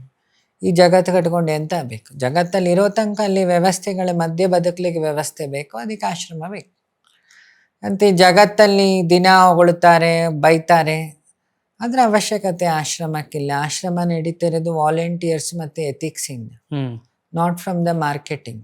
ಇಫ್ ವಿ ನೀಡ್ ಮಾರ್ಕೆಟಿಂಗ್, ಆವಾಗ ವಿರೋಧಿಗಳು ನಮ್ಮನ್ನು ಹೊಗಳವ್ರು ಎಷ್ಟು ಜನ. ಈಗ ನಿಮ್ಮ ಸೋಷಿಯಲ್ ಮೀಡಿಯಾದಲ್ಲಿ ಲೈಕ್ಸ್ ಎಷ್ಟು ಜನ, ಕಮೆಂಟ್ಸ್ ಎಷ್ಟು ಜನ. ನಾ ಹೇಳಿದ್ we don't want likes and comments. ಆ ಟೀಕೆಗಳನ್ನ ಗಮನಿಸ್ತೀರಾ ನೀವು? ಅದನ್ನು ತಲೆಗೆ ಕೇಳಕ್ಕೆ ಹೋಗಲ್ಲ, ಕಿವಿಗೆ ನಮ್ಮ ಹತ್ರ ಬಂದರೆ ಸುಮ್ಮನಿರು ಅಂತ. ನಂಗೂ ಉಪಯೋಗಕ್ಕೆ ಬರೆದಿದ್ದು, ನಿಂಗೂ ಉಪಯೋಗಕ್ಕೆ ಬರೆದಿದ್ದು ಯಾಕೆ ಕೇಳಿಸ್ಕೊಳ್ತೀನಿ? ಕ್ರಮ ಕೈಗೊಳ್ಳೋದಕ್ಕೂ ಮನ್ಸು ಮಾಡಲ್ಲ ನೀವು? ಕ್ರಮ ನೋಡು, ನಾನು ಅವನನ್ನು ನಂಬಿ ಬದುಕಿದ್ದು, ಅವನು ಉತ್ತರ ಕೊಡ್ತಾನೆ, ಅದು ಕಾಯ್ಬೇಕಷ್ಟೆ. ನಾನು ಅವನನ್ನು ನಂಬಿ ಬದುಕಿದ್ದು ಅಲ್ವಾ? ದೇಶದ ಕಾನೂನು ಅವನು ಅಂತಿದ್ದಾನಲ್ಲಿ, ಅದು ಉತ್ತರ ಕೊಟ್ಕೊಳ್ಳಿ. ನನ್ನಲ್ಲಿ ಸತ್ಯ ಇದ್ದರೆ ನಾನು ನಿಲ್ತೀನಿ, ನನ್ನಲ್ಲಿ ಸತ್ಯ ಇಲ್ಲ ಅಂದರೆ ನಾ ಬಿದ್ದು ಹೋಗ್ತೀನಿ. ಇದು ನನ್ನ ಸಿದ್ಧಾಂತ. If I am doing the artificiality, if my words are artificial, it doesn't works. If it works, it is a temporary. ಇದನ್ನ ಭಗವಂತನೇ ಸೆಲೆಕ್ಟ್ ಮಾಡಿ ಕೆಲಸ ಮಾಡ್ತಿರೋದು ಸತ್ಯ ಅಂತ ಹೌದು ಅಂತ ಆದರೆ ನಾನು ನನಗೆ ಹಾಕೋ ಪರೀಕ್ಷೆ, ಅವನನ್ನು ನಿಲ್ಲಿಸ್ತಾನೆ ಪ್ರಪಂಚದಲ್ಲಿ. ನಾನೇ ವೇಷ ಹಾಕೊಂಡು ಏನಾದ್ರು ಮಾಡ್ತಿದ್ರೆ ನಾನು ಬೀಳ್ತೀನಿ. ಈ ಎರಡೂ ಆಪ್ಷನ್ಗೆ ನಾನು ರೆಡಿ ಇದ್ದೀನಿ. ನಾನು ಇದನ್ನು ದೇವರ ಹತ್ರ ಯಾವಾಗಲೂ ಹೇಳ್ತೀನಿ, ನೀನು ಈ ಇಂಪ್ಯೂರ್ ಕ್ಯಾರೆಕ್ಟ್ರಿಂದ ನಿನ್ನ ಕೆಲಸ ಏನಾರು ಆಗಲಿಕ್ಕಿದ್ರೆ ಇದನ್ನೇ ಪ್ರಪಂಚದಲ್ಲಿ ನಿಲ್ಲಿಸು, ನಿನ್ನ ಕೆಲಸ ಮಾಡ್ಕೋ ಇದ್ರಿ. ಇದಲ್ವೋ, if it is I am doing drama, ಜ್ವರ ಬಂದವನಿಗೆ ಗೊತ್ತಾಗಲ್ಲ ಜ್ವರನೋ ಕಾಯಿಲೆ. If I am doing drama, stop this nonsense. ಅಷ್ಟೇ. ಅಂತಿಮವಾಗಿ ಸಮಾಜಕ್ಕೆ ಏನು ಹೇಳಕ್ಕೆ ಇಷ್ಟಪಡ್ತೀರಾ ಗುರುಗಳೇ ಈ ಒಂದು ಕಾರ್ಯಕ್ರಮದ ಮೂಲಕ? ಸಮಾಜ ಅಂದ್ರೇನು? ಸಾಮರಸ್ಯದಿಂದಿರುವ ಜನ ಸಮಾಜ. ಸಾಮರಸ್ಯದಿಂದ ಹಾಗಿದ್ದೀರಾ ಅಂತ ನೀವು ನಿಮಗೆ ಪ್ರಶ್ನೆ ಹಾಕ್ಕೊಳ್ಳಿ. ಸತ್ಯದಿಂದ ಒಳಗೊಂಡ ಬಂಧ ಸಂಬಂಧ, ಸಂಸಾರದಲ್ಲಿ ಹಾಗಿದ್ದೀರಾ? ಸತ್ಯ ಇಟ್ಕೊಂಡಿದ್ದೀರಾ ನೋಡಿ. ರಾಜ್ಯದ ಕಾರಣ ಇಟ್ಕೊಂಡು ಮಾಡೋದು ರಾಜ್ಯಕಾರಣ, ರಾಜ್ಯದ ಕ್ಷೇಮ. ರಾಜಕಾರಣದವರು ಅದಿದೆಯಾ ಅಂತ ಅವರನ್ನು ಪ್ರಶ್ನೆ ಹಾಕ್ಕೊಳ್ಳಿ. ದೇಹದ ಋಣವನ್ನು ತೀರಿಸೋದು ಪುತ್ರ ಧರ್ಮ, ಮಕ್ಕಳು ಅದನ್ನು ಪ್ರಶ್ನೆ ಹಾಕ್ಕೊಳ್ಳಿ. ಅಗ್ನಿಯನ್ನ ದೇವತೆಗಳನ್ನ ಸಾಕ್ಷಿ ಮಾಡಿಕೊಂಡು ಮದುವೆ ಆದವರು ಇನ್ಸ್ಟಾಗ್ರಾಮಲ್ಲಿ ಲೈಕ್ಸ್ ಕೊಡ್ತಾ ಫೋಟೋ ಹಾಕ್ಕೊಳ್ತಾ if there is reality in this relationship ಅದು ಉಂಟಾ ಅವರು ಗಮನಿಸ್ಲಿ. ಅಧಿಕಾರದಲ್ಲಿರೋ ಪರಮ ಪುರುಷರೆಲ್ಲ ದೇವರ ಹೆಸರಲ್ಲಿ ಸತ್ಯ ಹೇಳ್ತೀನಿ ಅಂತ ಹೇಳೋರು, ಅಧಿಕಾರದಲ್ಲಿರೋರು ಲಂಚ ತಗೊಳ್ಬೇಕಾದ್ರೆ ಚೂರು ಯೋಚನೆ ಮಾಡಲಿ, ಇದು ದೇವರ ಹೆಸರಲ್ಲೇ ತಗೊಳ್ತಾ ಇದ್ದೀವಿ. ಇದು ಅವರಿಗಿರೋ ಮೆಸೇಜು. ಊರಿಗೆಲ್ಲ ಒಂದೇ ಮಾತರಂ ದೇಶಭಕ್ತಿ ಹೇಳೋರೆಲ್ಲ ಅವರೆಲ್ಲ ಚೂರು ಅವ್ರ ಮನೆ ಬಾಗ್ಲು ಮನೆ ಹತ್ರ ಇರೋ ಗಾರ್ಡನ್ನಲ್ಲಿ 2 ಗಿಡ ಅದೆಲ್ಲ ನೆಟ್ಟಿದ್ದೀವೋ ಅಂತ ಅವರು ಪ್ರಶ್ನೆ ಹಾಕ್ಕೊಳ್ಳಿ. ಬಾರಿ ಮಕ್ಕಳಿಗೆ ಉಪದೇಶ ಮಾಡೋ ತಂದೆ ತಾಯಿಯಂದ್ರು ತಾವು ಸರಿ ಇದ್ದೀರಾ ಅಂತ ಹೇಳಿ ಅವರು ಪ್ರಶ್ನೆ ಹಾಕ್ಕೊಳ್ಳಿ. ಮಕ್ಕಳಿಗೆ ದೊಡ್ಡ ವ್ಯಕ್ತಿಗಳಾಗಿ ಅಂತ ಹೇಳೋ ಇನ್ಸ್ಟಿಟ್ಯೂಷನ್ಗಳು ನಾವು ದುಡ್ಡಿಗೋಸ್ಕರ ವಿದ್ಯೆ ಹಂಚ್ತಿದ್ದೀವೋ ಅಥವಾ ವ್ಯಕ್ತಿತ್ವ ರೂಪಿಸಲಿಕ್ಕೋ, if we are doing business are we are constructing the human brains ಅನ್ನೋ ಈ ಪ್ರಶ್ನೆಯನ್ನು ಸ್ಕೂಲು ನಡೆಸ್ತಾ ಇರೋ, ಎಥಿಕ್ಸ್ ಇಟ್ಕೊಂಡು ನಡೆಸ್ತೀವಿ ಅನ್ಕೊಳ್ತಿರೋರು ಈ ಪ್ರಶ್ನೆ ಹಾಕ್ಕೊಳ್ಳಿ. ವೋಟ್ ಹಾಕಿಬಿಟ್ಟು ಜನರನ್ನು ಮಂಗ ಮಾಡಿದ್ರು ಅಂತ ಆಮೇಲೆ ಬೊಂಬಡೆ ಹೊಡ್ಕೊಳ್ಳೋ ಬದಲು ವೋಟ್ ಹಾಕೋರು ಹಾಕ್ತಾ ನಮ್ಮನ್ನು ನಾವು 2,000-4,000 ರೂಪಾಯಿಗೆ ಎಣ್ಣೆ ಬಾಟ್ಲಿಗೆ, ಹಳೆ 400 ರೂಪಾಯಿ ಸೀರೆಗೆ ಮಾರ್ಕೊಂಡು ನಮ್ಮನ್ನು ನಮ್ಮ ಮಕ್ಕಳನ್ನ ಅಡ ಇಡುತ್ತೀವೋ ಇಲ್ವೋ ಅಂತ ಥಿಂಕ್ ಮಾಡಲಿ. ಎಲೆಕ್ಷನ್ ಇದ್ದಾಗ ದೇಶದ ಬಗ್ಗೆ ಭಾರಿ ಕತೆ ಪೊಂಗುವ ಯೂತ್ಸ್ಗಳು ಎಲೆಕ್ಷನ್ ಇದ್ದಾಗ ರಜಾ ಹಾಕಿ ಹೋಗೋರು, ಟ್ರಿಪ್ ಹೋಗೋರು ಅವರೊಂದು ಪ್ರಶ್ನೆ ಹಾಕ್ಕೊಳ್ಳಿ. ನಾವು ಈ ವಾಟ್ಸಪ್ಪಲ್ಲಿ ಕೂತ್ಕೊಂಡು ಹಳೆ ಕತೆ 11 ಗಂಟೆಗೆ ಎದ್ದು ಹೊಡೆಯೋ ಬದಲು ಸ್ವಲ್ಪ ಆ ದಿನ ವೇಕಪ್ ಆದ್ರೆ 5 ವರ್ಷ ನಮ್ಮ ಜೀವನ ಸೇಫ್ ಅಲ್ಲ ಅಂತ ಹೇಳಿ ಅವ್ರು ಇದನ್ನು ಯೋಚನೆ ಮಾಡ್ಲಿ. ಇದ್ಯಾವುದು ಮಾಡ್ಲಿ ಅಲ್ಲ, ಯಥಾ ಇಚ್ಛಸಿ ತಥಾ ಕುರು.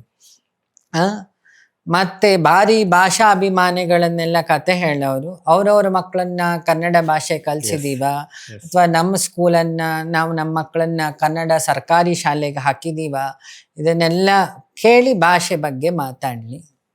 ಯಾಕೆ ಭಾಷೆ ಬಗ್ಗೆ ಮಾತಾಡ್ಬೇಕಾದ್ರೆ ಅದನ್ನ ಆಚರಣೆಯಲ್ಲಿ ಇರ್ಬೇಕು.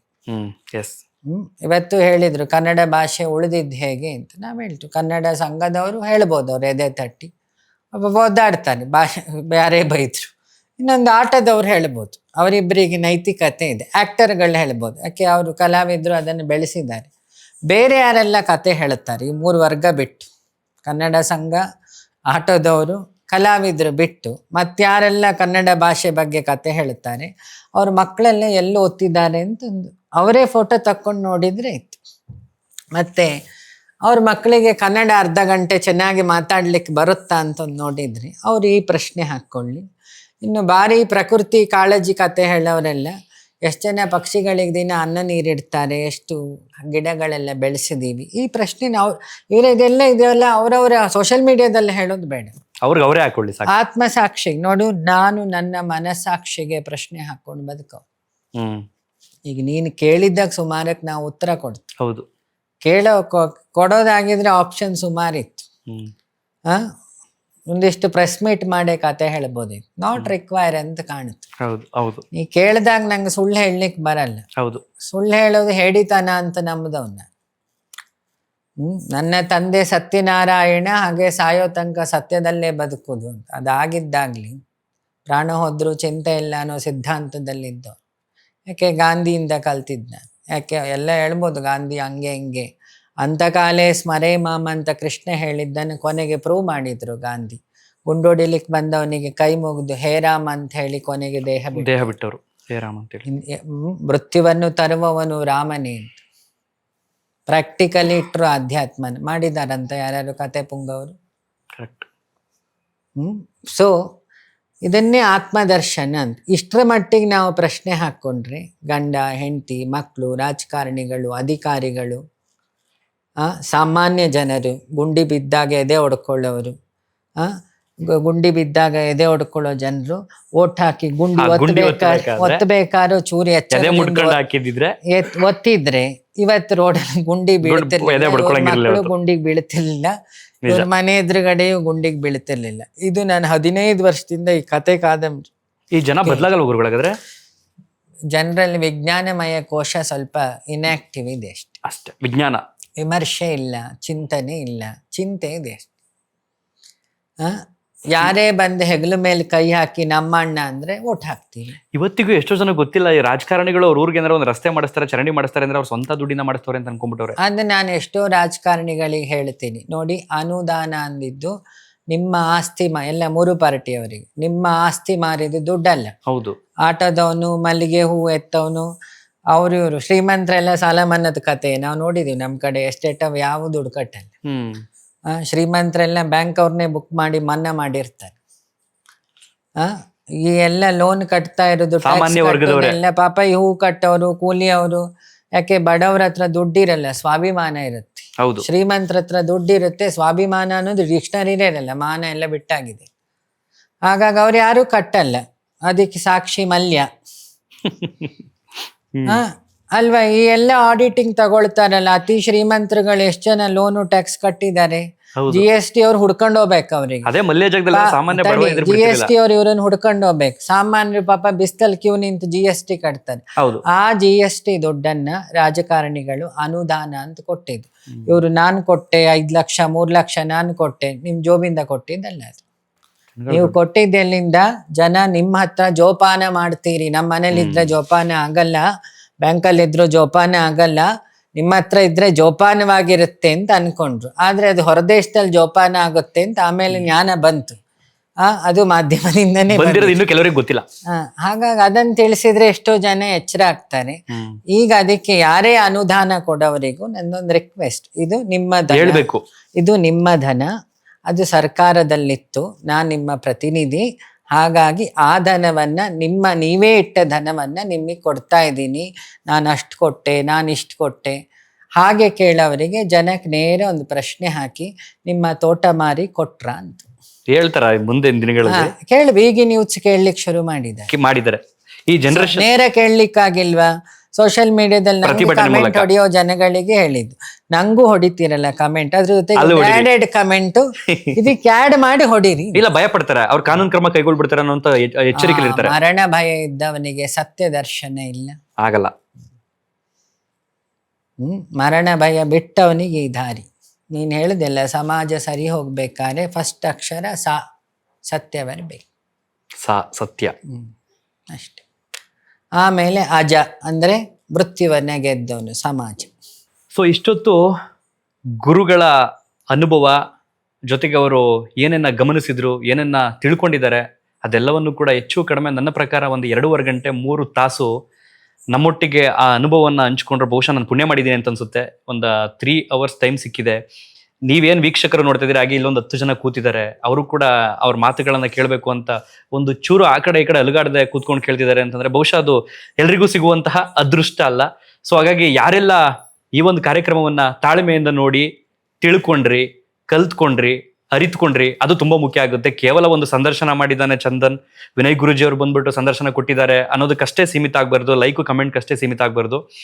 ನಾವು ಬದಲಾದ್ರೆ ಸಮಾಜ ಬದಲಾಗುತ್ತೆ. ಸಮಾಜ ಅಂದ್ರೆ ಬೇರೆ ಏನಲ್ಲ, ನಾವೇ ಸಮಾಜ.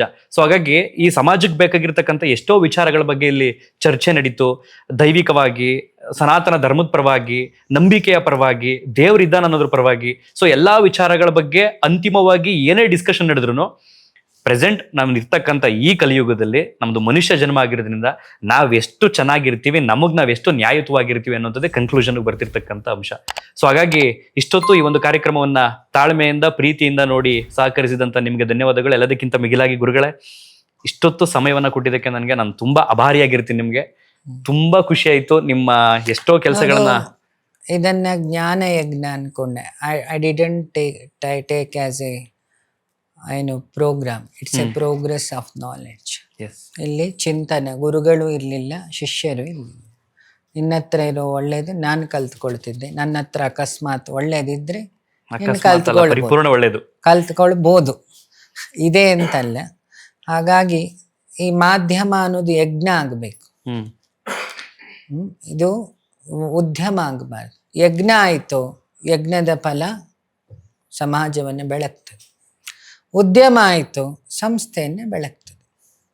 ಸೊ ಕೊನೆಯದಾಗಿ ಈ ಕಾರ್ಯಕ್ರಮವನ್ನ ಮುಗಿಸುವಂತ ಅಂತ್ಯದಲ್ಲಿ 2 ಮಾತು. ವಿನಯ್ ಗುರುಜಿಯವರ ಬಗ್ಗೆ ಬಹುತೇಕ ಜನರಿಗೆ ಏನೇ ಅಭಿಪ್ರಾಯ ಇದೆ ಗೊತ್ತಿಲ್ಲ, ತುಂಬಾ ಹತ್ತಿರದಿಂದ ನೋಡಿದವ್ರಿಗೆ ಮಾತ್ರ ಅವರ ವ್ಯಾಲ್ಯೂ ಗೊತ್ತು. ಸೊ ಹಾಗಾಗಿ ಎಲ್ಲೋ ಕೂತು ಕೆಲವರು ನೆಗೆಟಿವ್ ಕಮೆಂಟು ಅಥವಾ ಉಚ್ಚಾಟಕ್ಕೆ ಕಮೆಂಟ್ ಹಾಕುವಂಥವ್ರಿಗೆ ಅವರ ವ್ಯಕ್ತಿತ್ವ ಗೊತ್ತಿಲ್ಲ. ನಿಮ್ಗೆ ಅವ್ರ ವ್ಯಕ್ತಿತ್ವ ಗೊತ್ತಾಗಬೇಕು ಅಂತಂದ್ರೆ ಒಂದು ಸಲ ಸಿಗೋದಕ್ಕೂ ಕೂಡ ಅದೃಷ್ಟ ಮಾಡಿರ್ಬೇಕು ಕೆಲವರು. ಸೊ ನಿಮ್ಗೆ ಆಕಸ್ಮಿಕವಾಗಿ ಅವ್ರು ಏನಾದ್ರು ನಿಮ್ಮ ಲೈಫಲ್ಲಿ ಸಿಕ್ಕಿದ್ರು ಅಂತಂದ್ರೆ ನಿಮ್ಮ ಲೈಫು ತಿರುಗೋದೇ ಬೇರೆ ರೀತಿ. ಅದಕ್ಕೆ ಒಂದು ನೇರ ಎಕ್ಸಾಂಪಲ್ ನಾನೇ ಅಂತ ಹೆಮ್ಮೆಯಿಂದ ಹೇಳ್ಕೊಳ್ತೀನಿ. ನಾನು ಚುನಾವಣೆಗೆ ಕಂಟೆಸ್ಟ್ ಮಾಡಿದೆ KR ಪೇಟೆನಲ್ಲಿ. ಆ ಚುನಾವಣೆಗೆ ಕಂಟೆಸ್ಟ್ ಮಾಡಿದಂಥ ಸಂದರ್ಭದಲ್ಲಿ ನೀವೊಂದು ಪದವನ್ನ ಗಮನಿಸಿರ್ತೀರಿ, ನೈತಿಕ ರಾಜಕಾರಣ ಅಂತ ಶುರು ಮಾಡಿದ್ ನಾನು, ಎಥಿಕಲ್ ಪಾಲಿಟಿಕ್ಸ್ ಅಂತ. ಅದನ್ನ ಕೊಟ್ಟಂತವ್ರೆ, ಆ ಪದವನ್ನ ಕೊಟ್ಟಂತವ್ರೆ ವಿನಯ್ ಗುರೂಜಿಯವರು. ನನಗೆ ಹೇಳ್ತಾ ಇದ್ರೆ ನಿಜಕ್ಕೂ ರೋಮಾಂಚನ ಆಗ್ತಿದೆ ನನಗೆ. ಕಾರಣ ಏನು ಅಂತಂದ್ರೆ ಪ್ರತಿಯೊಬ್ಬರ ಜೀವನದಲ್ಲೂ ಗುರು ಇರಲೇಬೇಕು. ಗುರಿ ಸ್ವಯಂ ಪ್ರೇರಿತವಾಗಿ ಬಂದ್ಬಿಡುತ್ತೆ, ನಾನು ಇದಾಗಬೇಕು. ನೆಕ್ಸ್ಟ್ ಕಮೆಂಟ್ ಬರ್ಬೋದು ಇದಕ್ಕೆ, ಇವನನ್ನ ಯಾಕೆ ಎಲೆಕ್ಷನ್ ವಿನ್ ಮಾಡ್ಲಿಲ್ಲ ಅಂತ ಹೇಳಿ ನಾನು ಹೇಳಿದೆ. ನಾ ಹೇಳಿದೆ, ಉತ್ತರನೂ ಕೊಟ್ಬಿಡ್ತೀನಿ. ಹೇಳಿ. ನೋಡಿ, ಈಗಿನ ರಾಜಕಾರಣದಲ್ಲಿ ಬುದ್ಧಿ, ಧನ, ಪ್ರಯತ್ನ ಮತ್ತೆ ಪ್ರಾರ್ಥನೆ, ಈ 4 ಕೆಲಸ ಮಾಡಬೇಕು. ನೀವು ಆರಂಭದಲ್ಲಿ ನನಗೆ ಹೇಳಿದ್ರಿ ನೀನು ಯಾವ ಕಾರಣಕ್ಕೂ ಗೆಲ್ಲಲ್ಲ ಕಣೋ ಅಂತ ಹೇಳಿದ್ರಿ. ಕಮೆಂಟ್ ಲೈನ್ ಈ ಕಡೆ ಬರುತ್ತೆ, ಅದು ನೀನ್ ಹೇಳ್ಕೊಳ್ಳೋದು, ಅದಕ್ಕೆ ಉತ್ತರ ಕೊಟ್ಟಿದ್ದೆ. ಅಲ್ಲಲ್ಲ, ನಾನು ಮಠಕ್ಕೆ ಗುರುಗಳ ಹತ್ರ ಹೋದಾಗ, ಆಶೀರ್ವಾದ ಪಡೆಯೋದಕ್ಕೆ ಹೋದಾಗ ಗುರುಗಳು ಹೇಳಿದ ಮಾತಿದೆ, ಪ್ರೆಸೆಂಟ್ ನೀನ್ ಯಾವ ಕಾರಣಕ್ಕೂ ಗೆಲ್ಲಲ್ಲ, ಬಟ್ ನೀನ್ ಹಿರಿಯರು ವಯಸ್ಸಾದವರ ಮನ್ಸಲ್ಲಿ ಉಳ್ಕೊಳ್ತೀಯಾ, ನೀನು ಫಸ್ಟ್ ಹೋಗ್ಬೇಕಾಗಿರೋದೇ ವಯಸ್ಸಾದವ್ರ ಬಳಿ ಹೋಗು ಅಂತ. ನನ್ನ ಮನ್ಸಲ್ಲಿ ಇದ್ದಿದ್ದು ಅದೇನೆ. ಇವತ್ತಿಗೂ ನಮ್ಮ KR ಪೇಟೆನಲ್ಲಿ ನನ್ನ ಯಾರು ಮರ್ತಿದಾರೋ, ಯಾರು ನೆನ್ಪಿಟ್ಕೊಂಡಿದಾರೋ ಗೊತ್ತಿಲ್ಲ, ವಯಸ್ಸಾದಂಥವ್ರಂತೂ ಈಗಲೂ ಹುಡುಗ ಅನ್ನೋದು ನೆನಪೈತೆ. ಸೊ ಹಾಗಾಗಿ ಗುರುಗಳು ಯಾವ ಮಾರ್ಗದರ್ಶನ ಹಾಕೊಟ್ಟಿದ್ದಾರೆ, ನನ್ನ ಜೀವನದಲ್ಲಿ ಅವ್ರು ಹಾಕೊಟ್ಟಿರ್ತಕ್ಕಂಥ ಎಲ್ಲಾ ದಾರಿಯೂ ಕೂಡ ಉತ್ತಮವಾಗಿದೆ. ಹಾಗಾಗಿ ನಾನು ಅವ್ರನ್ನ ಸದಾ ಗೌರವಿಸ್ತೀನಿ, ಸದಾ ಅವರನ್ನ ಮನಸ್ಸಲ್ಲಿ ಇಟ್ಕೊಳ್ತೀನಿ, ಅವ್ರನ್ನ ಸದಾ ನಾನು ನಂಬಿದ್ದೀನಿ ಅಂತ ಹೇಳ್ತಾ ಈ ಒಂದು ಕಾರ್ಯಕ್ರಮವನ್ನು ಇಲ್ಲಿ ಮುಗಿಸ್ತೀನಿ. ನಂಬೋಂತವ್ರು ನಂಬೋದು, ಚಿನ್ನದ ಬೆಲೆ ಚಿನ್ನದ ಗೊತ್ತು, ಬೆಳ್ಳಿ ಬೆಲೆ ಬೆಳ್ಳಿ ಗೊತ್ತು, ಕಬ್ಬಣದ ಬೆಲೆ ಕಬ್ಬಣ ಗೊತ್ತು ಅಂತ ಹೇಳ್ತಾ ಈ ಕಾರ್ಯಕ್ರಮ ಬಂಗಾರದ ಬೆಲೆ ಕಾಗೆ ಬಂಗಾರ. ಸೊ ನಾನಾಗ ನನ್ನನ್ನು ಕಾಗೆ ಬಂಗಾರ ಅಂತ ಒಪ್ಕೊಂಡು ನಾನು ಈ ಕಾರ್ಯಕ್ರಮನ ಎಂಡ್ ಮಾಡ್ತೀನಿ. ಧನ್ಯವಾದಗಳು. ಒಳ್ಳೆ